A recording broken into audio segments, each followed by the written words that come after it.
All right, I can see that we're streaming live. We'll wait for the recording and the YouTube notification. I'm going over to YouTube now. We are live on Channel 8 and YouTube. Okay.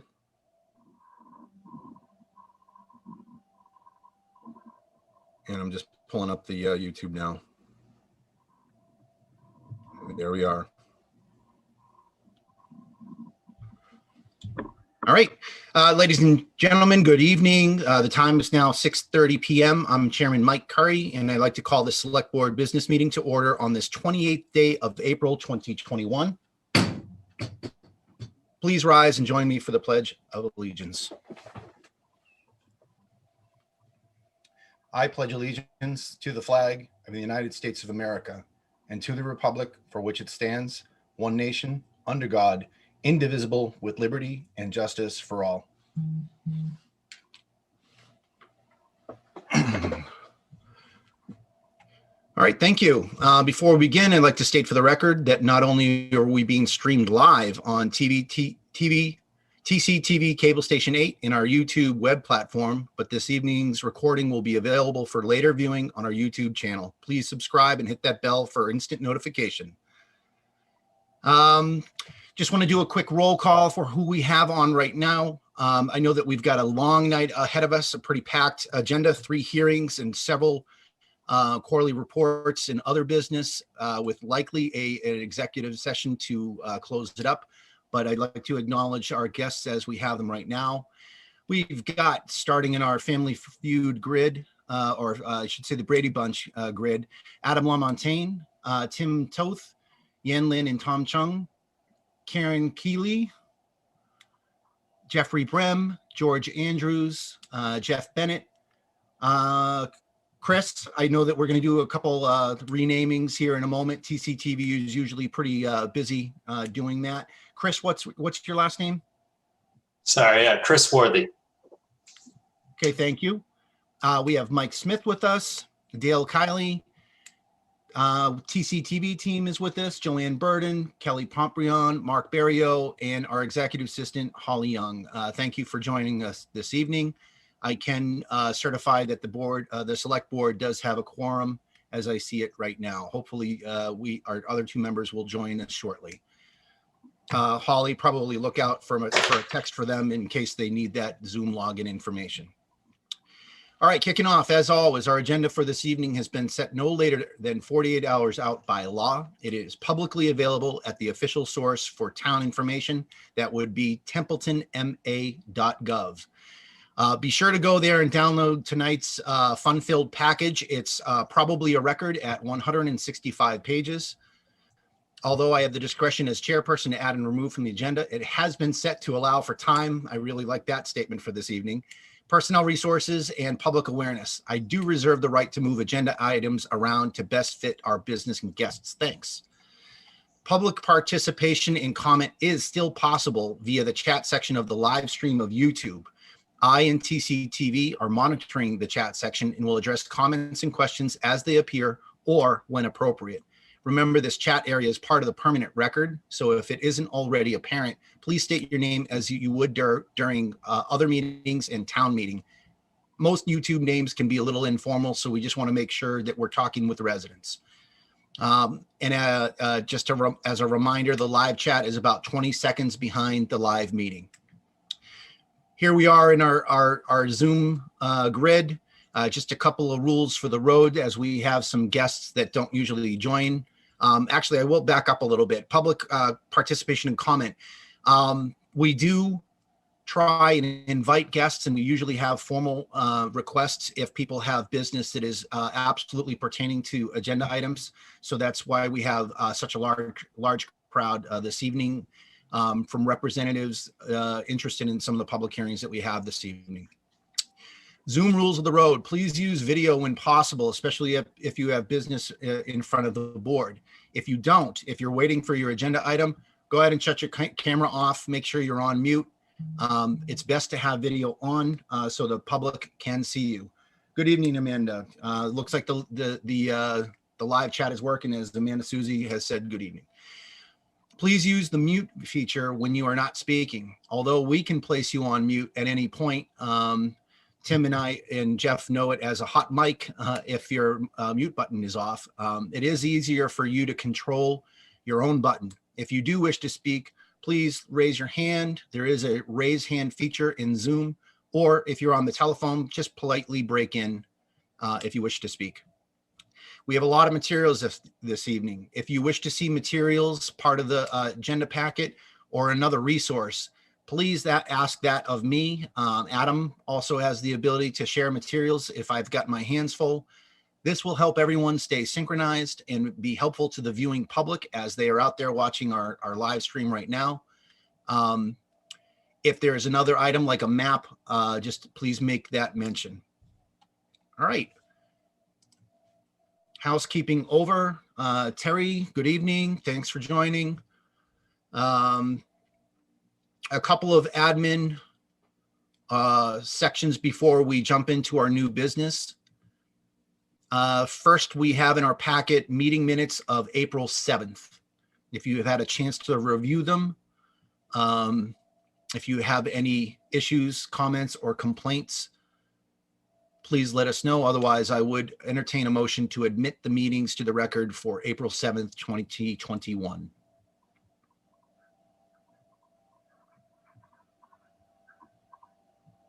Mr. Chairman, Go ahead, Tim. I move to approve the meeting minutes of 4/7/21 as presented. Second. Thank you for the motion. Thank you, Terry, for the second. Any further discussion? I saw nothing out of the ordinary for the minutes. Okay, hearing nothing further on the motion to admit the meetings to the record for April 7th, 2021. How do you vote, Jeff? Abstain. Terry? Yes. Tim? Yes. And I vote yes as well. Thank you very much. We have no executive session minutes to add. At this point in our meeting, I would invite any citizen input. That's generic citizen input. Does not have to be on agenda item that we have this evening.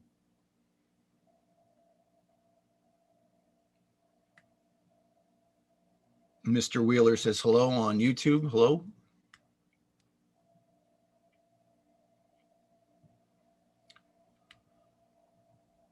Pause for another minute.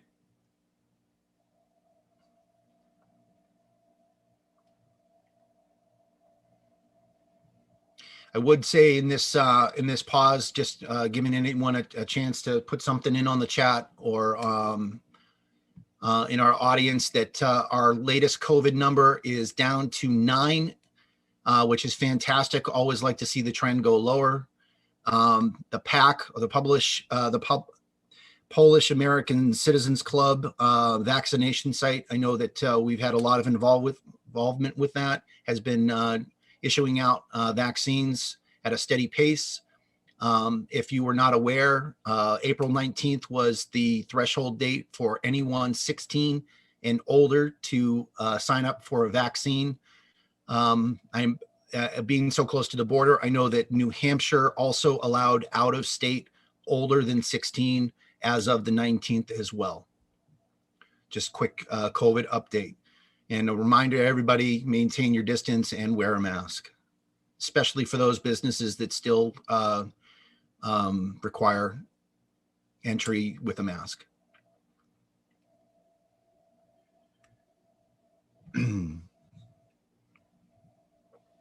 Under citizen input, I do have a message from our emergency management director in the chat.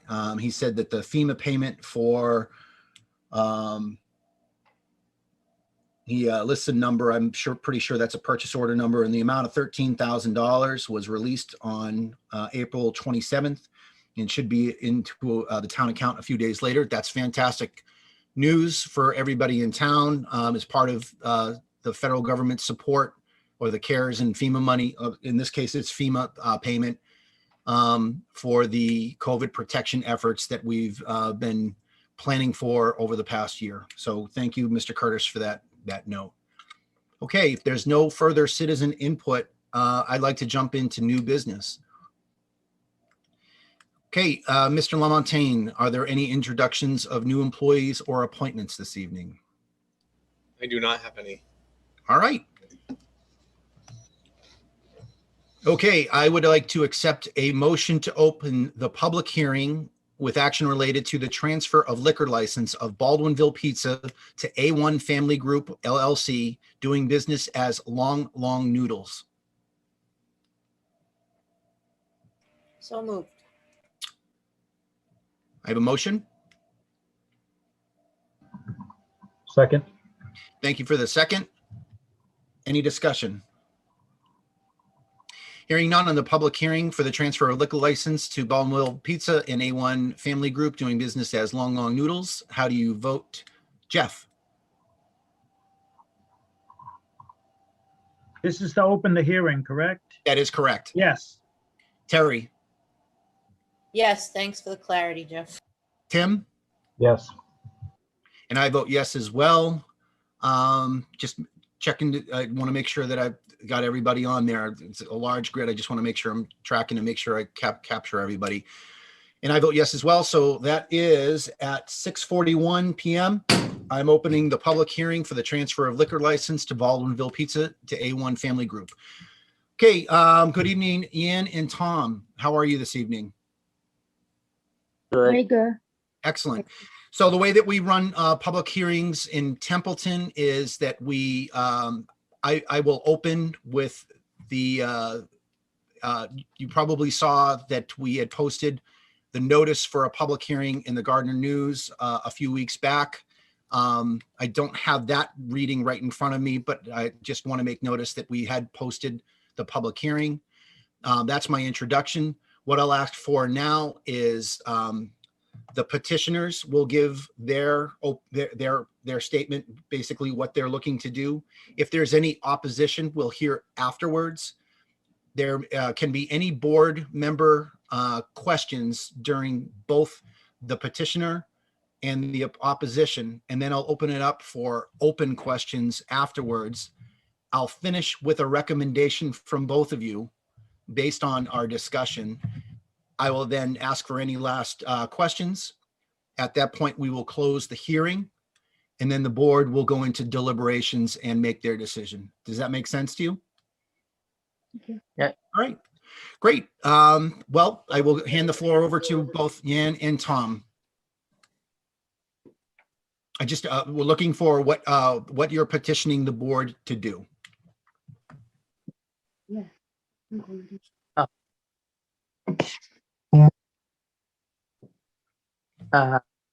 So we want to, like before, when we have the other way before, and the customer always asks, okay, if you have we will have more relax and more fun at the restaurant. So that's why, and they have a liquor license here. So we want to have more customer, like we family, to have more fun and they have a better day to have a dinner with us. Okay, so you're looking to transfer the liquor license. I can see on your petition that you're also upgrading it to all liquor, not just wine and malt. And that transfer is being done in conjunction with you opening a restaurant in that building after the sale to Nikolai, and you're doing business as Long Noodles, correct? Yes. Okay. All right. Great. Okay. Does that make sense to the board? Any further questions for the petitioners? I do have a question. Yan and Tom, I saw on the application that you are the owners and proprietors, or at least Yan Lin is the owner and proprietor of Kenny's in Gardner. Okay. You can't miss Kenny's. It's bright orange.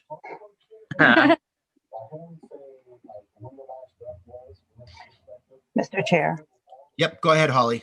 I just wanted to say that I have worked with Jan Lin and Tom over the last several weeks, and everything's been advertised. All their paperwork is in order, And they are trying to, change a restaurant into a sit-down Asian-style restaurant with full bar. Thanks for that addition, Holly. Yep. Thanks for the clarification on, how that transfer license transpired. Thank you. Any other questions for Yan and Tom from the board? Just how Holly might be able to answer it, or they might be able to answer it. How did they make out with the repairing of the pipe from the well? It says the right to draw water from the well. It sounds like they needed to repair a pipe. Did you see that? I missed that, Terry. So I think, Yeah, Terry, I don't think they've, I'm sorry, Adam. I don't think, go ahead. No, you go, Holly. You want to go? I just wanted to say that they haven't started any work yet. Once they get approved, they're also going through Lori and the building department to do all the repairs and change the kitchen over and update it. Thank you. You're welcome. Wishing them the best. And Terry, it's the same problem that I had with you before, that when you put the hand up, that light background that you have, I can't see it in that corner. So I'll look extra hard in the future. So sorry for missing your hand. All right. Any further questions for Yan and Tom? Okay, hearing none. Is there any opposition to the transfer of liquor license from the previous business, Baldwinville Pizza, to A1 Family Group? Any opposition? And I'll pause to make sure that I'm checking the live chat.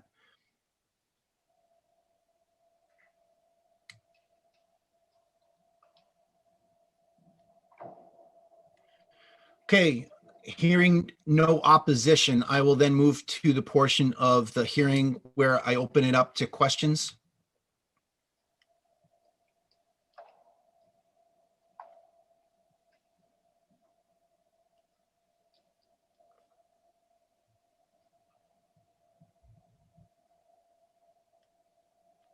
All right, nothing on the chat, no further questions. Before concluding, I'd like to ask Jan and Tom for their recommendation. Basically, for your benefit, it's just basically since there was no opposition or any other considerations, if you could just restate or what your recommendation would be to the board to transfer the license. To put license. Okay. Yeah. Thank you. Perfect. Thanks. I know that sometimes the format can be, if you haven't gone through it often and a few times as we have, it can be a little confusing. Okay, thank you for the recommendation. I will, if there are no more questions for Yan and Tom doing business as Long Long Noodles, I would entertain a motion to close the public hearing. So moved. Second. I have a motion and a second. Any further considerations for the public hearing?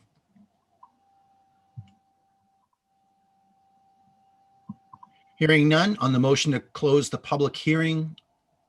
How do you vote, Jeff? Yes. Terry? Yes. Tim? Yes. And I'm a yes as well. Public hearing is closed at 6:49 p.m. I'd like to entertain a motion or any further deliberation on the transfer of liquor license to from Baldwinville Pizza to A1 Family Group doing business as Long Long Noodles. Mr. Chairman, I move to approve the transfer of liquor license from Baldwinville Pizza Barn to A1 Family Group, LLC, DBA Long Long Noodles, as presented. Second. Great. I have a motion and a second. Any further deliberation? Hearing none on the motion to transfer the liquor license as presented with the upgrade to full. from Baldwinville Pizza to A1 Family Group, doing business as Long Long Noodles, as Terry said, as presented. How do you vote, Jeff? Yes. Terry? Yes. Tim? Yes. And I vote yes as well. Yan and Tom, you've got that transfer of liquor license. You can speak with Holly about all of the further paperwork, but congratulations and welcome to Templeton. Thank you Thank very much. you. Thank you. Thank you. Thank you. You're welcome. Have a good night. Have a Good good night. Thank Thank you very much, Evan. Thank you. Yes. Okay. Our next public hearing this evening is action related to a Gavin Road gravel permit. I would entertain a motion to go into public hearing.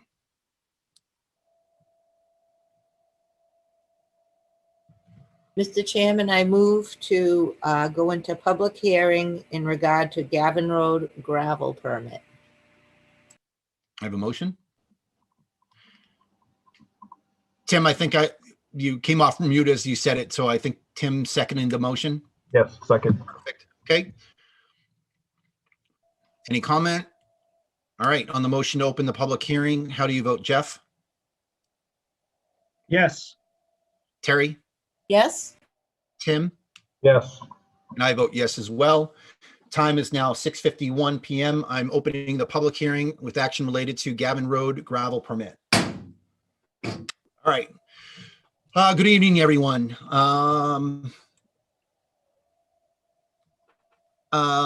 Let's see. I want to make sure that we do some introductions first. Or if you want, I could start that off, Mr. Chair. Sure. I was going to read the petition, the public hearing notice first, but then I can turn it right over to you, Jeff. That's fine. Let's do that. Okay.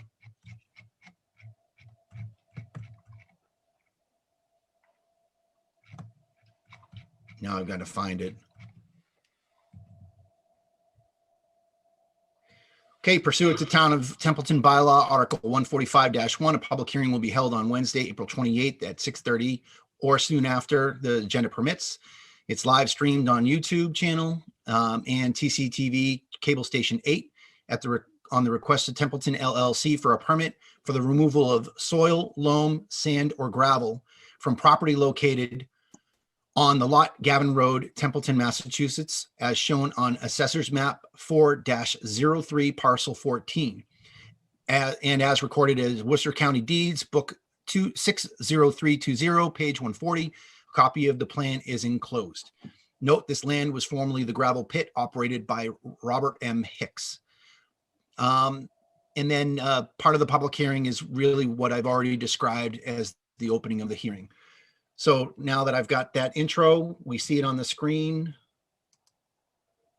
I will turn the floor over to the petitioners. It looks like Jeff Brem is the first to speak on behalf of the petitioners. I should note that afterwards we will go into opposition, open discussion, and then I will finish out that discussion with a recommendation from the petitioners. Jeff, the floor is yours. Thank you, Mr. Chairman. I think Adam is bringing up plans and maps and so forth. If he could bring up the site plan while I introduce everybody, that would be great. With me tonight is Mike Smith, representing the owners, Templeton LLC. He's been involved for at least 15 years now. Chris Worthy is representing the legal team behind the owners. I usually deal with John McLaughlin, but he's not here tonight available. Chris Worthy is in his place. He's a worthy adversary. Nice. Did you get that pun? I did. See what you did there. I wanted to throw that in there. All right. And representing the eventual users of the facility is Karen Hubitz Kiley and her attorney for bond construction, which is bond gravel removal, is Dale Kiley. I saw Dale earlier. I don't really see him now, but he's probably around. That's our team. I'm the civil engineer. My name is Jeffrey Brem. I'm with Mazda Brem Corporation. Some history on this. I worked with Robert M. Hicks. He was a housing developer, a fairly famous one. He was a legend in this area. If you've never met him before, he passed away in 2006. I've been doing this for 39 years now. I've had my business for over almost 30 years, he was my best client. And I've had probably thousands of clients. I kind of miss him every day. So those of you that got to know him, I will tell you, if you were been on the board a long time, he appeared before the Templeton Board of Selectmen during his time. It was the only meeting I knew of that he went to, other than one other meeting when he went to with me. He never went to meetings. So you should sort of feel yourself honored that he chose to come to Templeton to visit you at some point. All right, enough with Mr. Hicks. There's a new group now, Templeton LLC. They've taken over the facility. Since they've done it, there really has not been any gravel removed, but the property has had a long history of gravel removal dating back into the 80s. It's a 95-acre tract. A large portion of it has already been mined. That area, that you can see that plan there. Sideways, so I'm trying to look at it. The area to the bottom of that plan has all been mined. Adam, if you could hit Control Shift plus plus. Control Shift plus plus. And it'll turn it. No, what I'm trying to do is get it correct so that the south of the project is actually south. So we're looking at it north arrow facing up, and you can do that by, if you're in your PDF, you can do that by holding Shift, Control, and then you, on the right hand side of the keyboard, hit the plus 2 times. Yeah, because mine's not in a PDF. Jeff, do you have it where you could share it, or? Yeah, I could probably bring it up.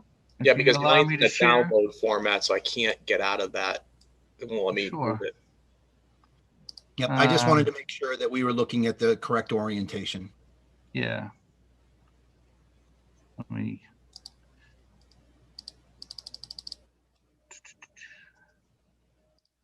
I'm gonna open it up on my end. So I will say that I know Amanda Susie is watching this evening's proceedings, and she's already commented a few times, and she is a GIS whiz, to say the least. So she's probably anything map related. The fact that we're messing around with maps, she's probably pulling her hair out. Sorry, Amanda, we'll get it. Where is the plan? I'm close.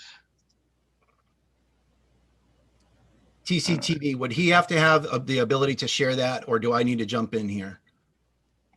I think I've got the plan up now. I just got to share the screen. Yeah, somebody needs to make me available. The host has to allow me to share the screen. You know what? Why don't I just do that?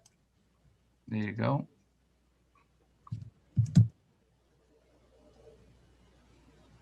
And you should see the plan now. Of course, this is north going the wrong way. So. Oh, much better. Yeah.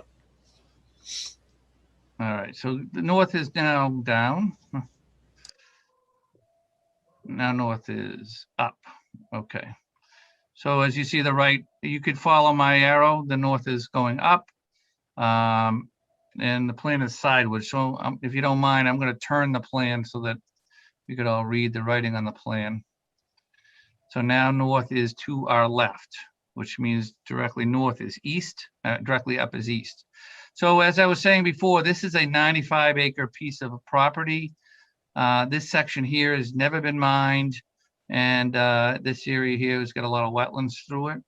This area right here, the gray area, and this flatter area, this is the area that has been mined in the past, and this is the area we're going to be talking about here. Starting with 1, the rest of 1, 2, 3, and these numbers represents the phases of the gravel removal. So we're kind of going to go from where it left off on the east side, and then wrap back around on the south side. So when we first applied for this, geez, a couple of years ago, well before COVID, we were instructed to get a stormwater permit first. You guys are all familiar with MS4 and NIPD's permits. So we went to the planning board. They hired a consulting engineer. We had a couple meetings with the planning board and made some changes to the plan. Ultimately, that resulted in a permit that was issued on September 9th, 2020. And we were done way before that. But of course, COVID hit. And even though we had finished our hearings the Templeton the town wasn't meeting. We all were in a mess this summer. So finally, it was resolved that the board got together and issued the final permit in September. That I thought was our ticket to go to the selectmen. So we started getting ready to file with you nice people. And then we were flagged again to go back to the Conservation Commission to get some kind of a letter from them or authorization from them that they're okay with it. They opted, because they don't have a formal process to write letters, but they do have a formal process to determine whether a project is in their jurisdiction or not. So after some discussion with Laurie and others, we agreed to do a request for determination of applicability, which is a formal process allowing the Conservation Commission.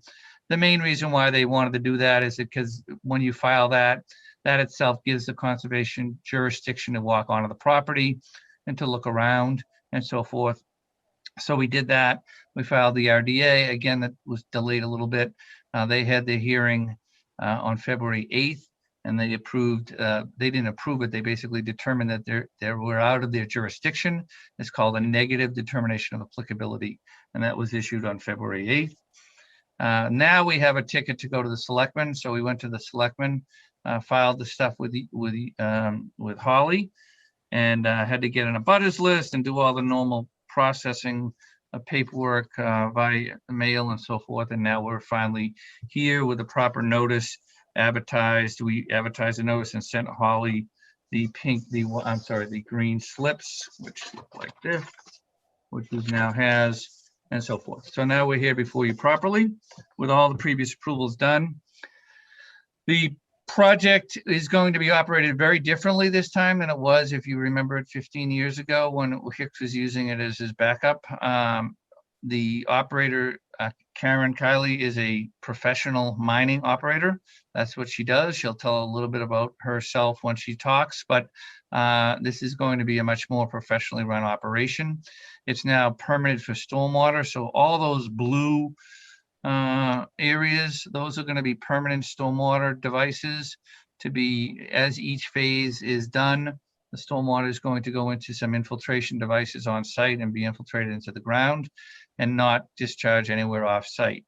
That was approved by the planning board. So it'll be a much more professional operation.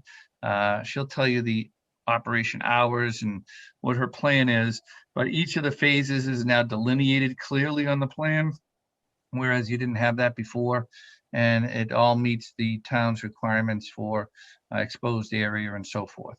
I think you'll be pleased with the operation. It's basically a continuation of use that's been there for decades.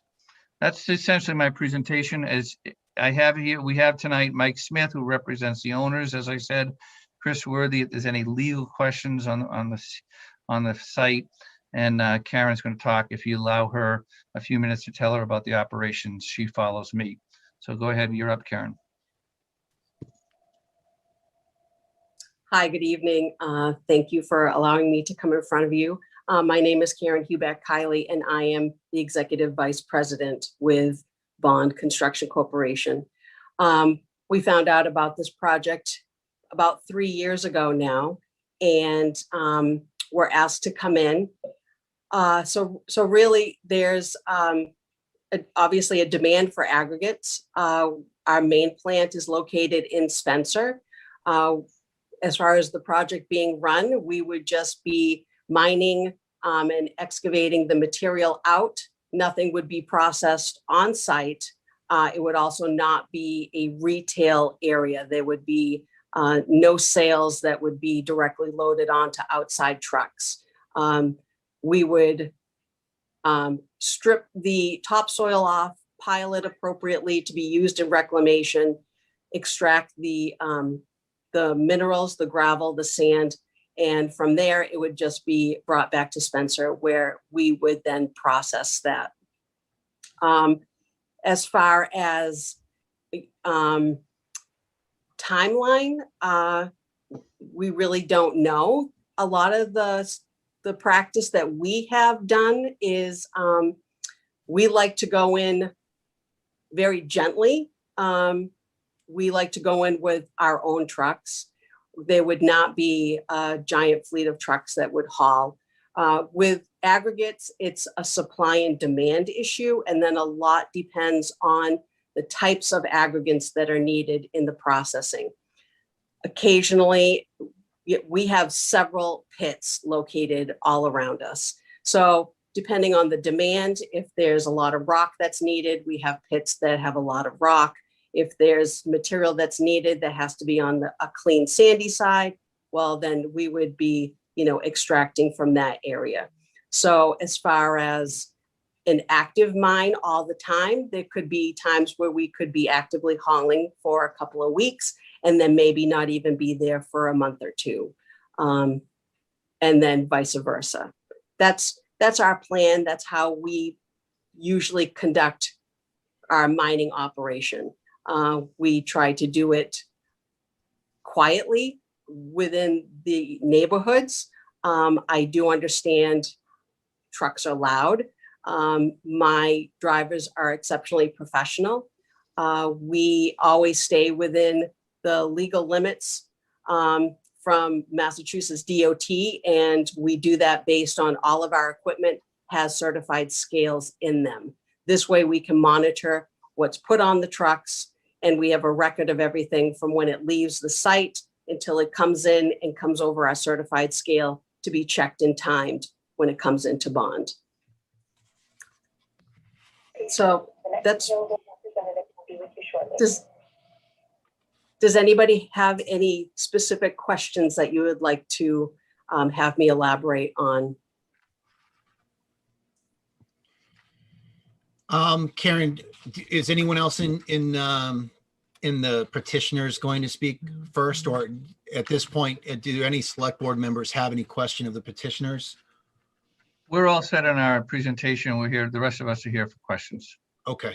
All right. Perfect. All right. Before I move on to opposition, select board questions for the petitioners.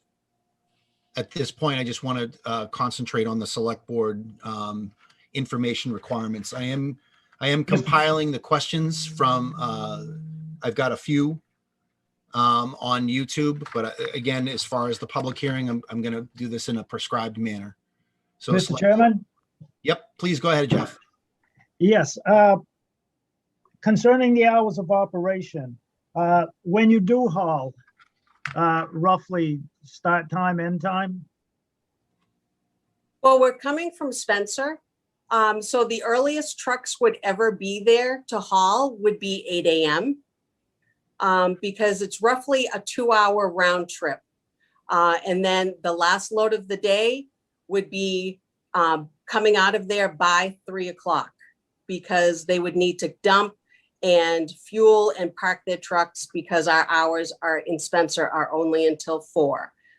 We would not be hauling before that or after that.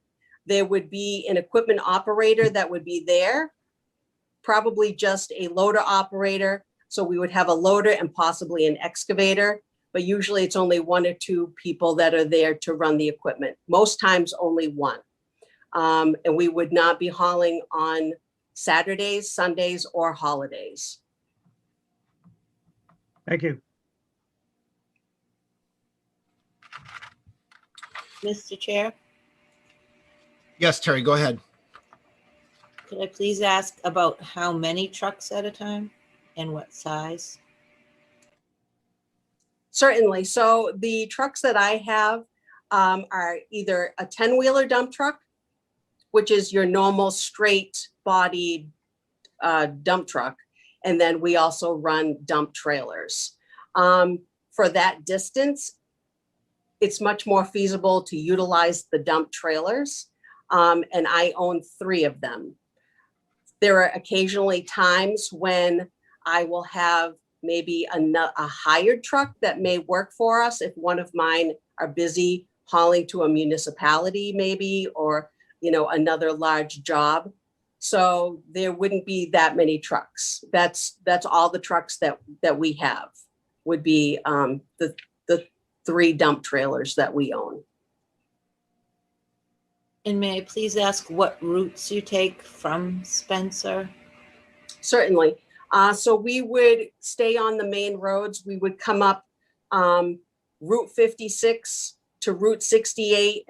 And then we would go through Hubbardston. We would take a left on Templeton Road, I believe it is, and come into Templeton. From there, we would go 2A to 202 to 68, and then taking a right on Gavin Road. And they would utilize the same way on the way back. Karen, if Jeff could on his map, we had a question on YouTube from Brian Wheeler, who indicated that he is very close to the site. He wanted to know where Gavin Road was depicted on your map. I believe it's the hashed, yeah. Yeah, this is the road right here. This is the end of Gavin Road right there. Okay. And it looks like the hash marks delineate paved, and possibly the dotted marks mean unpaved. Correct. Okay. Yep. I don't know if this section right here, Mr. Chair, is paved or just hardened. It may have been just driven on so much that it's almost paved. Okay. Yeah, it's like I've seen the site before. Terry, I know that you've been out there with the town administrator. At some point, does it turn from good pavement to not good pavement to dirt? Yes, and may I voice my concerns? Yep. That The- answer. I just wanted to make sure that that question was answered. Yep. Okay, Go are ahead. we allowed to voice? Yeah, you're out. We're in questions for the petitioner. right now. I'm not confident in the culvert on Gavin Road. I'm not confident in it. Mr. Sozik said that at some point it's gonna need to be replaced. So that indicates to me that it's a concern. And the condition of Royalston Road is also a concern of mine. It's not in great shape. All right. So the question to Karen and Not a crew, question, it's just a are you concern aware of that- the culvert, and what concerns for Royalston Road could you address? I personally looked at the culvert. I personally didn't see any issue with it. Obviously, I believe Gavin Road, correct me if I'm wrong, it is a public way. So if there was an issue, it would have to go through, I believe, Mass DOT to do an inspection. As far as Route 68, I do concur. It is in disrepair. There's been a lot of, patching that has been done to it. It's definitely better now than what it was before. And a lot of that is really just, driving slowly and being respectful of the neighborhood. My other concern is, and I know it's not your, it wasn't from you, but the pit was left unreclaimed and the topsoil and the loam was, and I'm not sure, you can correct me if I'm wrong, but it was sold off. And I know the residents are concerned about that. And I'm concerned that the reclamation that originally was supposed to happen would happen, but I'm also concerned with the reclamation materials. So, and I have been reading about the biomix and using the paper fiber. I'm just not sure about the compost, and we do have a bylaw about that. So as I was reading through some of the things, those are concerns of mine. Those are concerns of the residents. Absolutely. There would not be any type of biomix or anything that would be brought into the site. When we start the new mining area, the first thing that we do would be to strip off the organics and pile it in an appropriate place out of the way, so that as we mine, we reclaim. This way there isn't too much that's open at the same time. It helps with dust control. So there's not a lot of organics that's there, especially when you have a soil that drains as well as this. So as far as the old area, I contacted Fish and Wildlife. We have done other reclamation efforts with other pits that we've been in where there wasn't proper reclamation done. So I've contacted Fish and Wildlife, and what they do is they will come to the site, give us a seed recipe to utilize for that application. So once we fix the slopes, there's issues in the pit with ATVs that have caused erosion. Once we can go through and do a little bit of additional grading, then we go in and we use this specialized seed that Mass Wildlife recommends. It will stop any erosion, and it's also a seed mixture that allows the animals that are there, say for instance, like some of the specialized birds, like a killdeer that prefer that sandy soil, it will still allow them to habitat that area. So it's not going to change the dynamics of it. It's going to bring in natural seed that likes a sandier soil. So that would be our plan on reclaiming the areas that weren't taken care of properly before.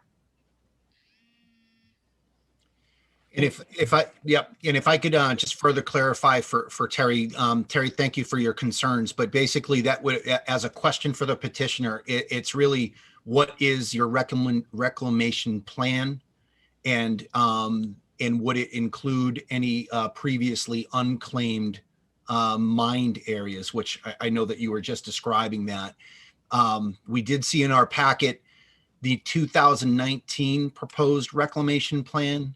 And that does now, just as Terry said, it does run afoul of a bylaw that had been strengthened, I think is the right word, to make sure that the community is quite clear that and under what no circumstances would sludge, biomix, or any other incantation of that word would be wind up used. So I would say I would feel comfortable.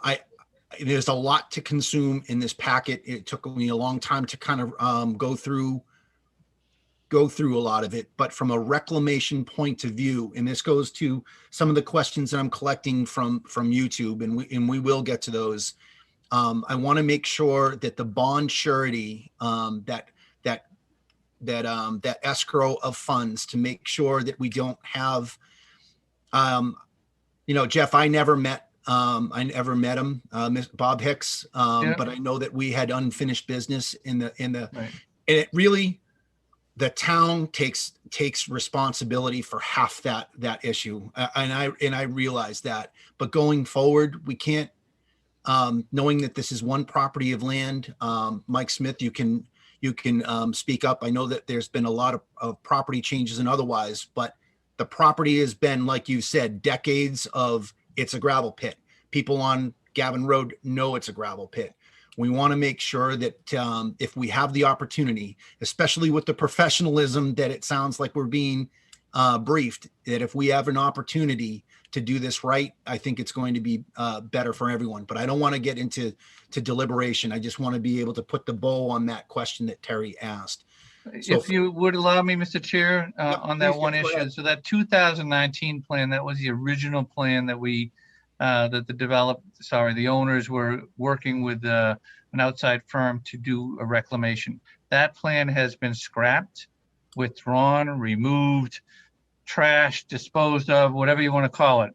So I know you have a copy of it, obviously, from the files in the town hall, but we're not going forward with that plan. That caused a lot of concern with the DEP, with the neighbors and so forth. And so that's not the reclamation plan. The reclamation plan for the new part of the pit, and just to clarify, because Karen gets technical and stuff, when she says organic materials, it's a big heavy word. All she means is the topsoil, the loam on top that is growing in the woods right now. So she's going to basically, on the new area, she's going to scrape that, pile it up, leave it there, work on the 5 acres or less. Once that work is done, they bring that topsoil back on and then plant it with the mix that's provided by Fish and Wildlife. And then on the old area, the planning board agreed to leave the reclamation as it is, and as far as stormwater goes, and Karen and her group want to enhance it and make it better for the wildlife, and that's why she reached out to Fish and Wildlife, and will supplement the materials that are already there holding back erosion by planting this special seed mixture, which allows not just the birds, but also some of the mammals feed and foraging and nesting areas as well. So it will be reclaimed, but not in the plan that you had pulled out from the files. Thank you for that, Jeff. I appreciate it. I realize, and this is for our, the petition that we received and some of the questions that I know that we're going to get to. Again, I want to focus on the board's concerned right now, but again, to put a bow or to fully answer Terry's question, reclamation for the other central and northern area that has already been mined. I'm hearing you say that a new reclamation plan that is basically centered on the southwest portion of the property, the center and the north will receive grading. Not probably, doesn't sound from what Karen said, and I understand the sloping there, not a considerable amount of grading, but to maintain the low natural flow areas for stormwater that it already exists, but to basically grade it to make sure it doesn't look like an open sore in the earth, and that it's properly seeded for the local flora and fauna. So thank you for that clarification. And any permit that we issue I can say from my perspective would include stressing that fact. Terry, Jeff, Tim, anything else on the petitioner's side? I did have a couple more questions, but I wanted to give the board their due to. I do have. Go ahead, Jeff. I do have one more. In regards to that special seed mixture, is that available? It's not. Yeah, it's not anything that's like overly specialized. We did a pit in West Brookfield where they came in and worked with us on it. He just kind of gave me the recipe for the types of seeds to utilize, and then actually he came out and assisted us in spreading it and making sure that we were doing the right mixture where it was needed. But it wasn't any like real special seed. It was all native seed that just works exceptionally well on sandy soils. Thank you. I had a couple technical questions. So Jeff, it sounds like Karen's the right person to ask those, right? The NPDES permit, I've took a lot of notes, but if you know what that is right at the top of the head, I want top of your head. I just want to make sure that the proper permits that were in the report where it took a look at that stormwater drainage plan. It was a report back to the planning board to make sure that there were some observations there. I know the planning board gave you the approval, not the permit, Jeff, but I know they gave the approval based on that stormwater plan. But I wanted to follow up with that report, and I just want to make sure that I'm citing the correct report. Yes, it's the National Pollution Discharge Elimination System operated through the EPA, Environmental Protection Agency of the federal government. And we have to do a stormwater pollution prevention plan 14 days before we start. There has to be an operator listed and secured. We have to file stuff online and do the plan. The plan is essentially done. It just needs to be filed online with the EPA. And we will be doing that as soon as we get all our approvals. That usually happens after the approvals. Once the operator is listed, it becomes very difficult to unlist the operator. So if this didn't go through for some reason, that permit's a federal permit, and it's all computerized, bottom line it, and I don't like to file for it until I'm ready, because we did this once before and had a different operator, and they can't handle it at their system. So you have to terminate. You have to wait 14 days for the termination to occur. Then you have to refile, get a new number, and it's not needed before they start construction. It's not only not needed, it's not really, you shouldn't be doing before then. And so 14 days before construction, we'll file that permit. A copy goes to the planning board and the DPW director. Okay. And that's prior to quote unquote breaking ground. That's correct. Okay.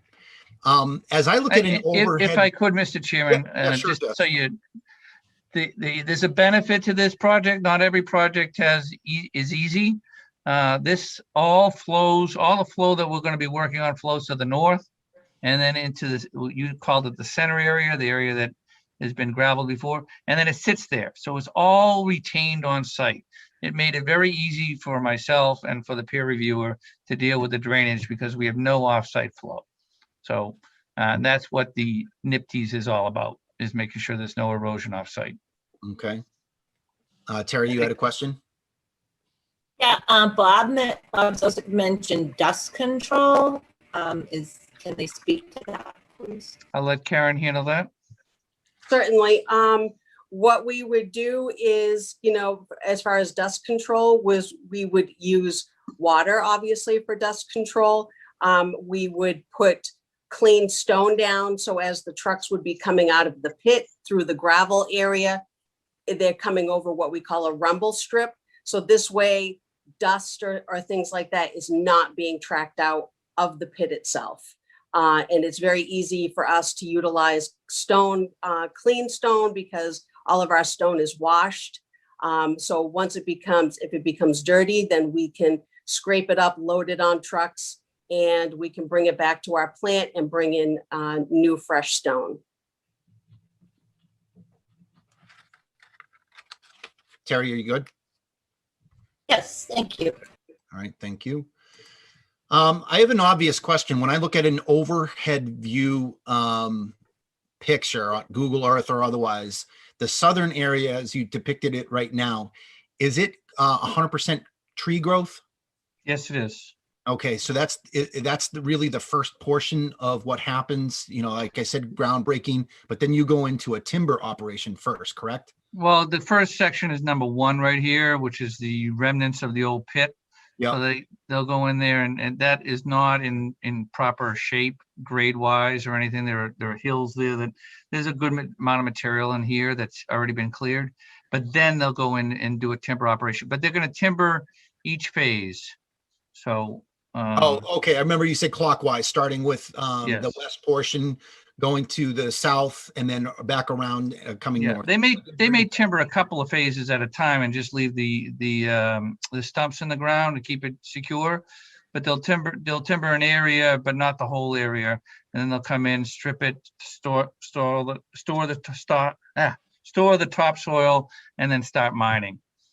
So okay, there is a timber operation, absolutely. Okay. It's small. If I remember, that's been 5 or 10 years since I've been there, but I don't think any of the trees were very large. Okay. It was cut off really a while ago. It's very like scrubby type brush for the most of it until you would get to the far south side of the pit. Okay. And just a follow-up question, as you're working through, does Bond have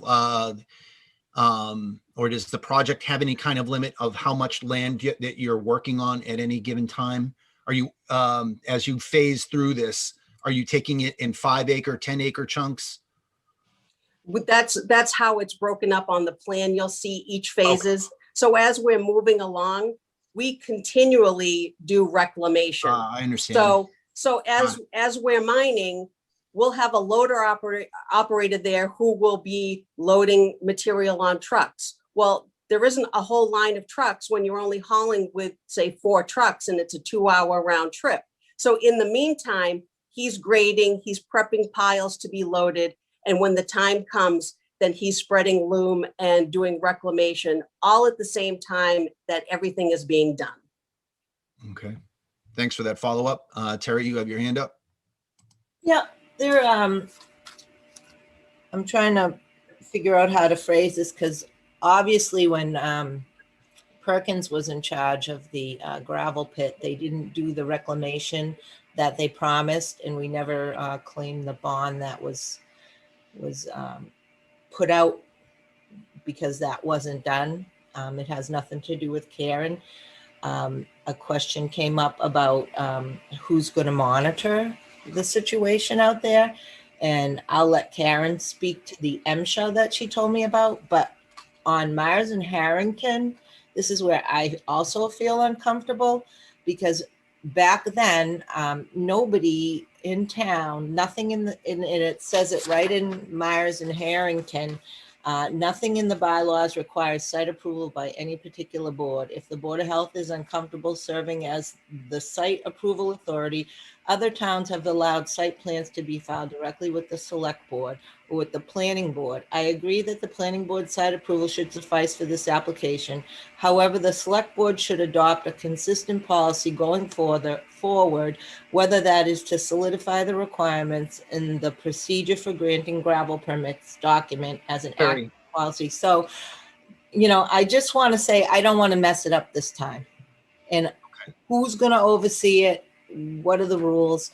And I can, and I will acquiesce to Karen to speak to MSHA.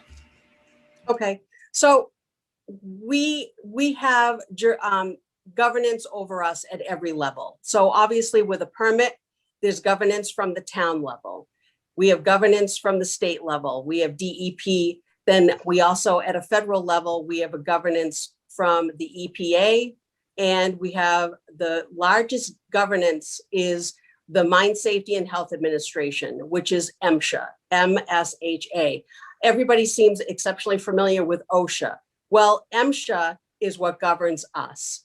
So how this works is each mining operation is issued a specific mine number.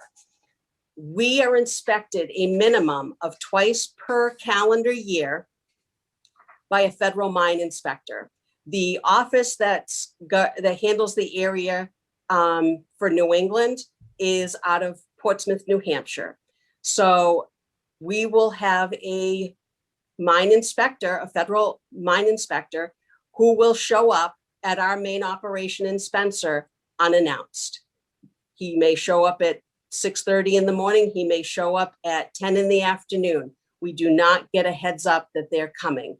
And at that point, he's in charge.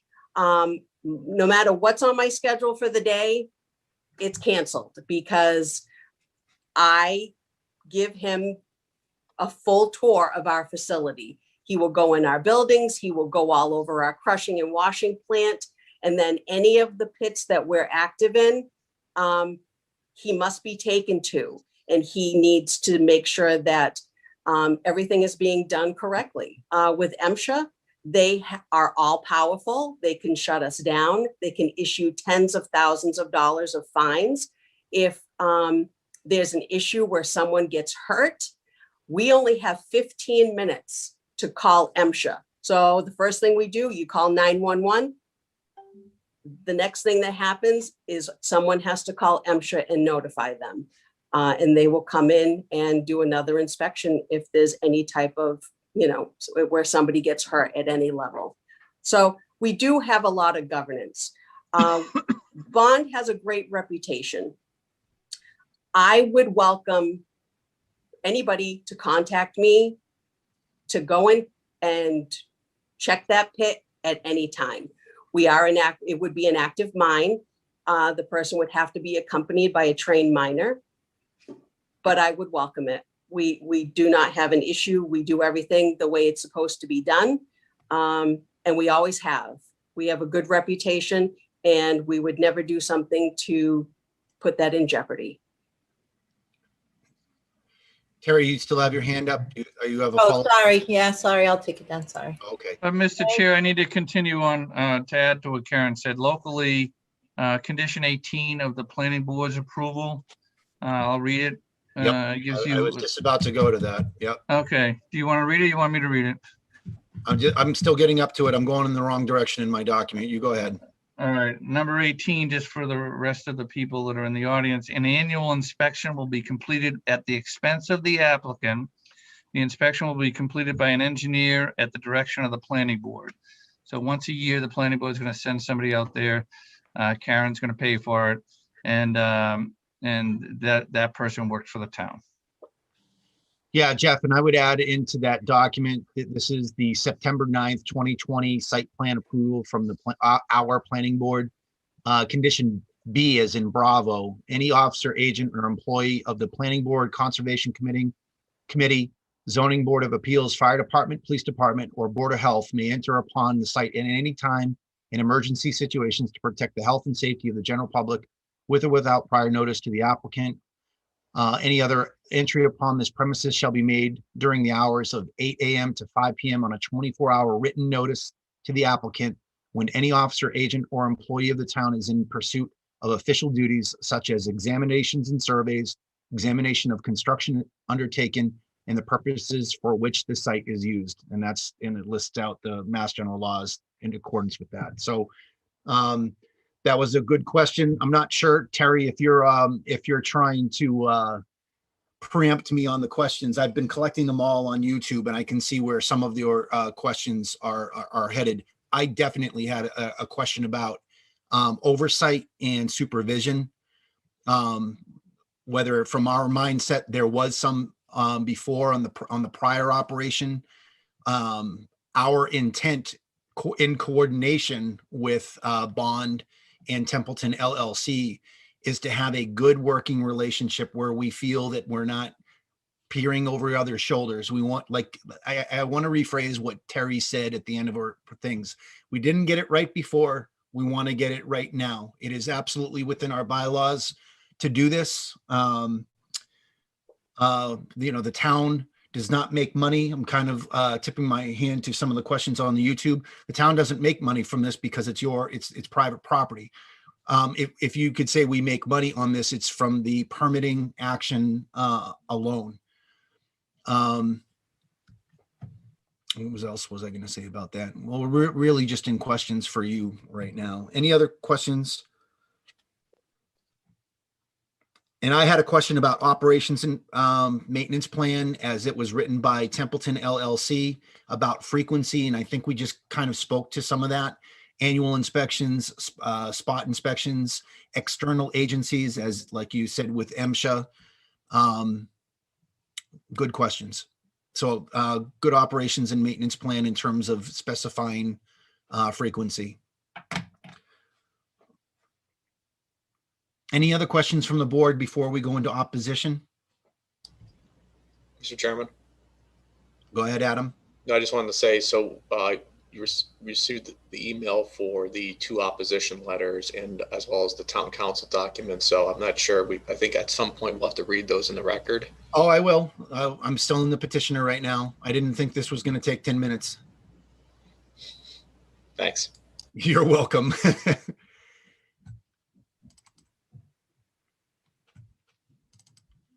All right, hearing nothing further, select board, I'm going to go ahead and move into, thank you very much, Karen, Jeff, for your presentation.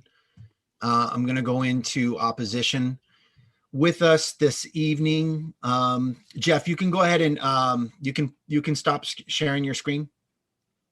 With us this evening, we have, as requested, 2 guests with us this evening, a Gavin Road resident, Joanne Burden, and then a Royalston Road resident, Mark Barrio.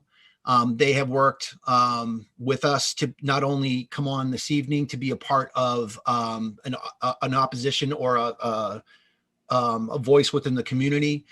As Adam has alluded to, we received a few documents, a petition signed by 66 residents of the area, the majority of which on Royalston Road, Myrtle Street, Baldwinville Road, certainly Gavin Road.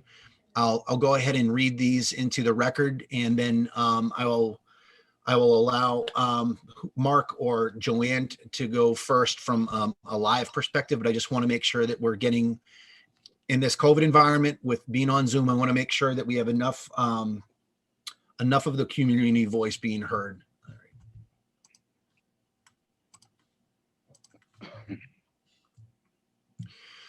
Okay, this is a petition that the town hall received, a petition pertaining to the issuance of a gravel permit on Gavin Road.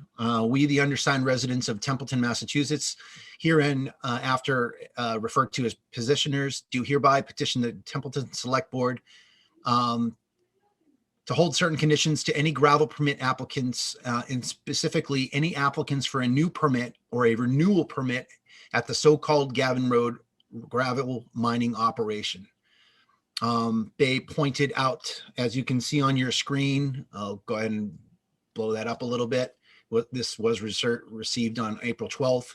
They did copy paste a section of our bylaw that's specified the conditions and term of permit, which is subsection 145-3, in which they had specified at least 4 different oppositional statements, and that is to require a bond, performance of bond sufficient funds to restore the gravel operation site per bylaw 145, including all grading and the redistribution of all loam, topsoil, and subsoil as required by 145-9 Bravo. In quoting it, all topsoil and subsoil shall be stripped from the operation area and stockpiled for use in restoring the area after the removal operation has ceased. Next item, inspection of the site for verification that all restoration of the former gravel operation has been completed per Templeton bylaws. Any new gravel permit shall be contingent upon the restoration of the property, including redistribution of all topsoil and subsoil. As a subsection of that, if in the event of any of the original topsoil or subsoil has been sold or otherwise removed from the site, the permit shall not be granted until the site is restored with replacement topsoil and subsoil. And lastly, in no case will any sewer byproducts or sludge or any paper sludge be used for any reclamation. Any application will be subject to strict adherence of all parts of bylaw 220 and specifically 220-3 paper sludge, which basically paraphrases that there. Furthermore, paper sludge in any form, including but not limited to biomixes with biosolids, shall not be a means of reclamation for erosion control or any other purpose in any gravel pits or sites in Templeton in need of reclamation. And as I scroll through, you can see the signatures of the 66 residents. Thank you very much for that.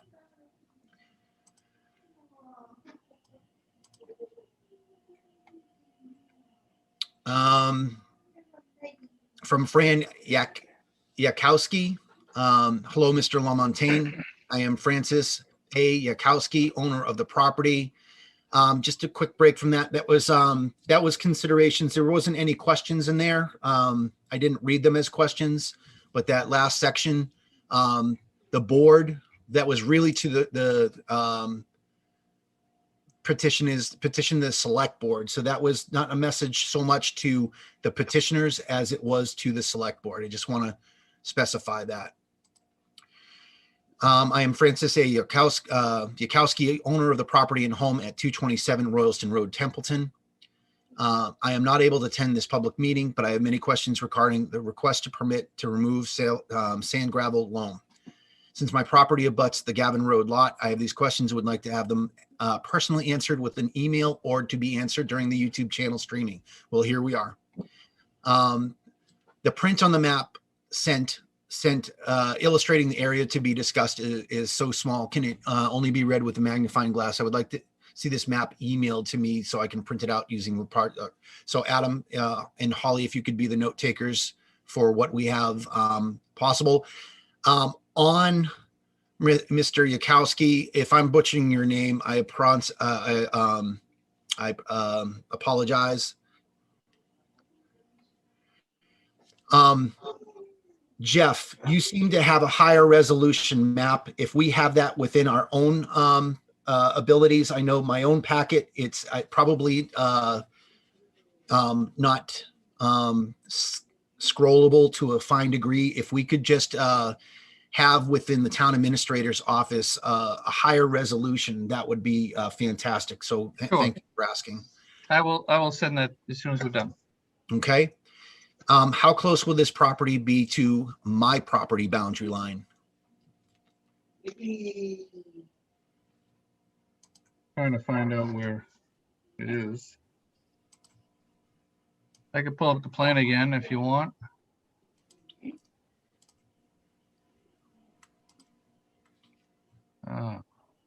We said that was 227.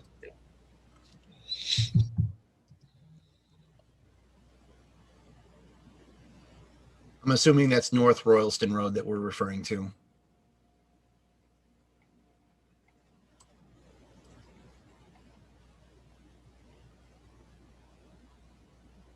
I believe that's in Oh, Royalston. I have it. It's in I have it Royalston. Royalston, sorry.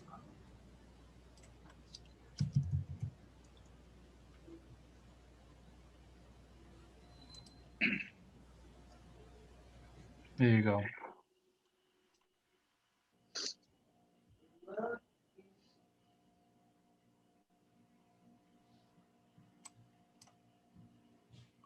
So I think this now actually it might be easier to use.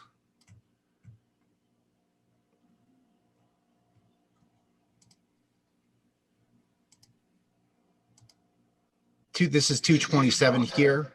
So that is the, we're looking at Access GIS right now. This is, I think there might be an issue with the southern property line here. Yeah. Because I know your plans, that's the extent of your southern boundary. Correct. So to answer, Adam Hawley, help me out here. Please tell me Francis is a gentleman. No, it's a woman. All right. Mrs. Yakowski, I apologize profusely. I did not get that email until right before the meeting, so I apologize for that. Holly, thank you for throwing me a lifeline. So I would say to Mrs. Yakowski that, and help me out, Jeff, and our crew, looking at the property lines there, I would say that is going to affect your property line on your extreme northern end. Yeah, that's true, except for we have a pretty large buffer in that area. Okay. We're staying at least, I'd have to again look at my plan, but I would say at least 50 feet. I mean, probably more like 70 feet from the property line with any work. So the woods line that's there, that would stay woods for 50 feet. Okay. And we did that on purpose, obviously. Right.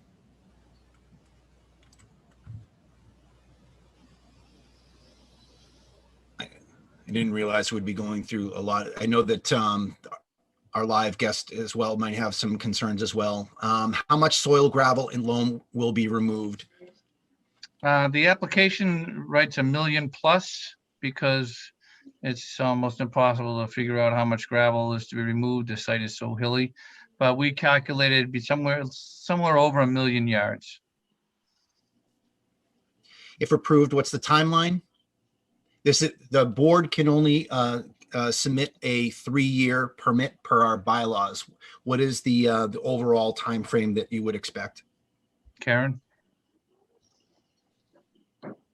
I honestly can't answer that because a lot of it would be a supply and demand. And like I said, we are not going to put all kinds of trucks on it and disrupt the neighborhood.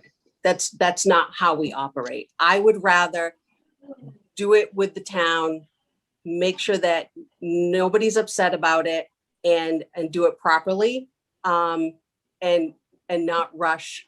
And I probably would be in front of the town, I would say a few times. Unfortunately, I don't have a solid answer for that because I don't know. And the volume of material that's there is what Jeff stated.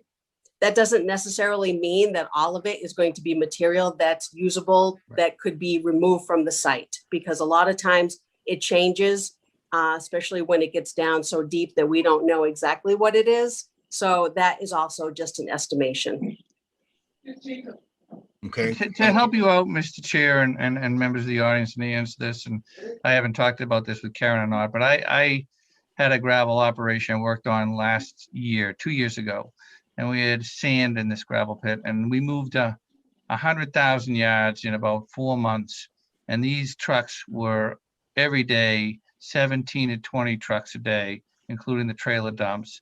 It was an active pit, and it took a few months to move 100,000 yards. So if Karen's not actively trying to move out large quantities of material, then it's going to take, probably a decade. I know that the original O&M plan called for an overall 10-year process. The board can only act for 3. I know that at some point, probably after the opposers, I'll have a question about bond surety. I've already seen several questions about that and how that will be involved. But in terms of a get your permit and run, no, that's not what we're looking for here. If the permit should be a collaborative process and it shouldn't be a hostile process. We should make sure that we're protecting the residents, but at the same time, making sure that Templeton is being responsible for the lifespan or the life cycle of a project. After the sand and gravel is removed, what happens to the area? I know that you have already spoke to a reclamation plan or a enhanced reclamation plan as you had alluded to. It would include the central and a portion of the north portion of afterwards. But just to reiterate, I heard you say that the original topsoil would then be returned to the land. Correct. There was a previous comment about removing the topsoil. The petition talks about that. Yep. That's not the intent. The topsoil would stay. Now, obviously, that's what happened last time, a couple of decades ago. They did remove the topsoil. And so that made the reclamation harder. And Karen's not going to do that. She's going to keep the topsoil in a pile on the site. What happens to the wildlife and vegetation once the sand gravel is removed? Karen? They stay there. A mine site is actually an exceptionally secure site. We have more animals on our mine sites because it's safe for them. So we work well with the animals. We do it in an environmentally sound manner. What is the area being replaced with? Anything left from Mother Nature to return to basically the long-term plan? So after your reclamation is complete, as depicted in the photo that you had with the grading, it's not a hole in the ground, correct? Correct. There'll be grading. It'll all be directed to the center. Am I on? Yeah. They'll be directed to the center of the site and into those drainage structures I talked about. The topsoil will help the trees grow. The reason why you don't have a lot of trees growing there is there's nothing for the seed to settle in.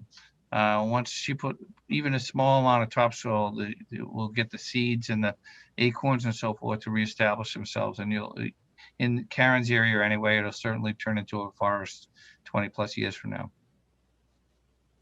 Okay, number 8, I'll handle. Rumor has it a deal has already been made with the town. Any truth to that? Hope not. No, but it is interesting to understand that this is a process. This isn't a winner take all. Karen and Jeff come into town, give us a great presentation, and we issue the permit. This is a long process that has 2019 and 2020 documents to it. So if you've seen this being talked about in Conservation Commission, CONCOM, if you've seen it being talked about in Planning Board, that's all part of the process. And Mrs.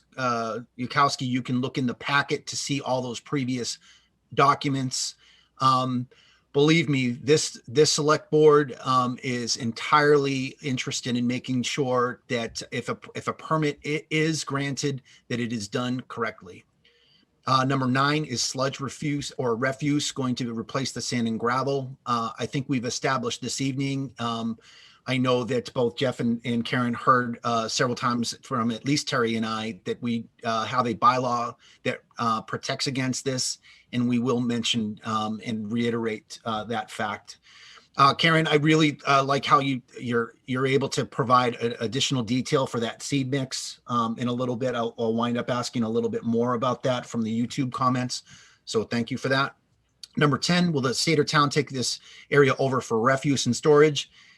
No, there is no plan at this point unless Mike Smith or Templeton LLC wish to sell it to the town at that point.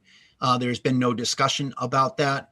And we also have bylaws that are very restrictive for any kind of landfill, and there is no plan for that. What are the benefits for the town residents, government to allow this permit to take place? Let's check Jeff and Karen's marketing at this point. Why is this good for a community? Well, as far as bond, you know, we would be a team player with the town of Templeton. If we're there, you know, we would assist the town in different needs that the town may have. We are in a fiscal crisis, especially after COVID. The state is probably going to not have the same amount of money for towns, whether it be Chapter 90 or even as far as materials. So we have always been exceptionally diligent to give back to the towns that we are active in. Thank you very much, Karen.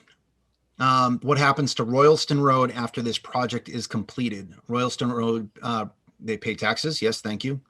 And trucks rolling on the road 4 to 8 times.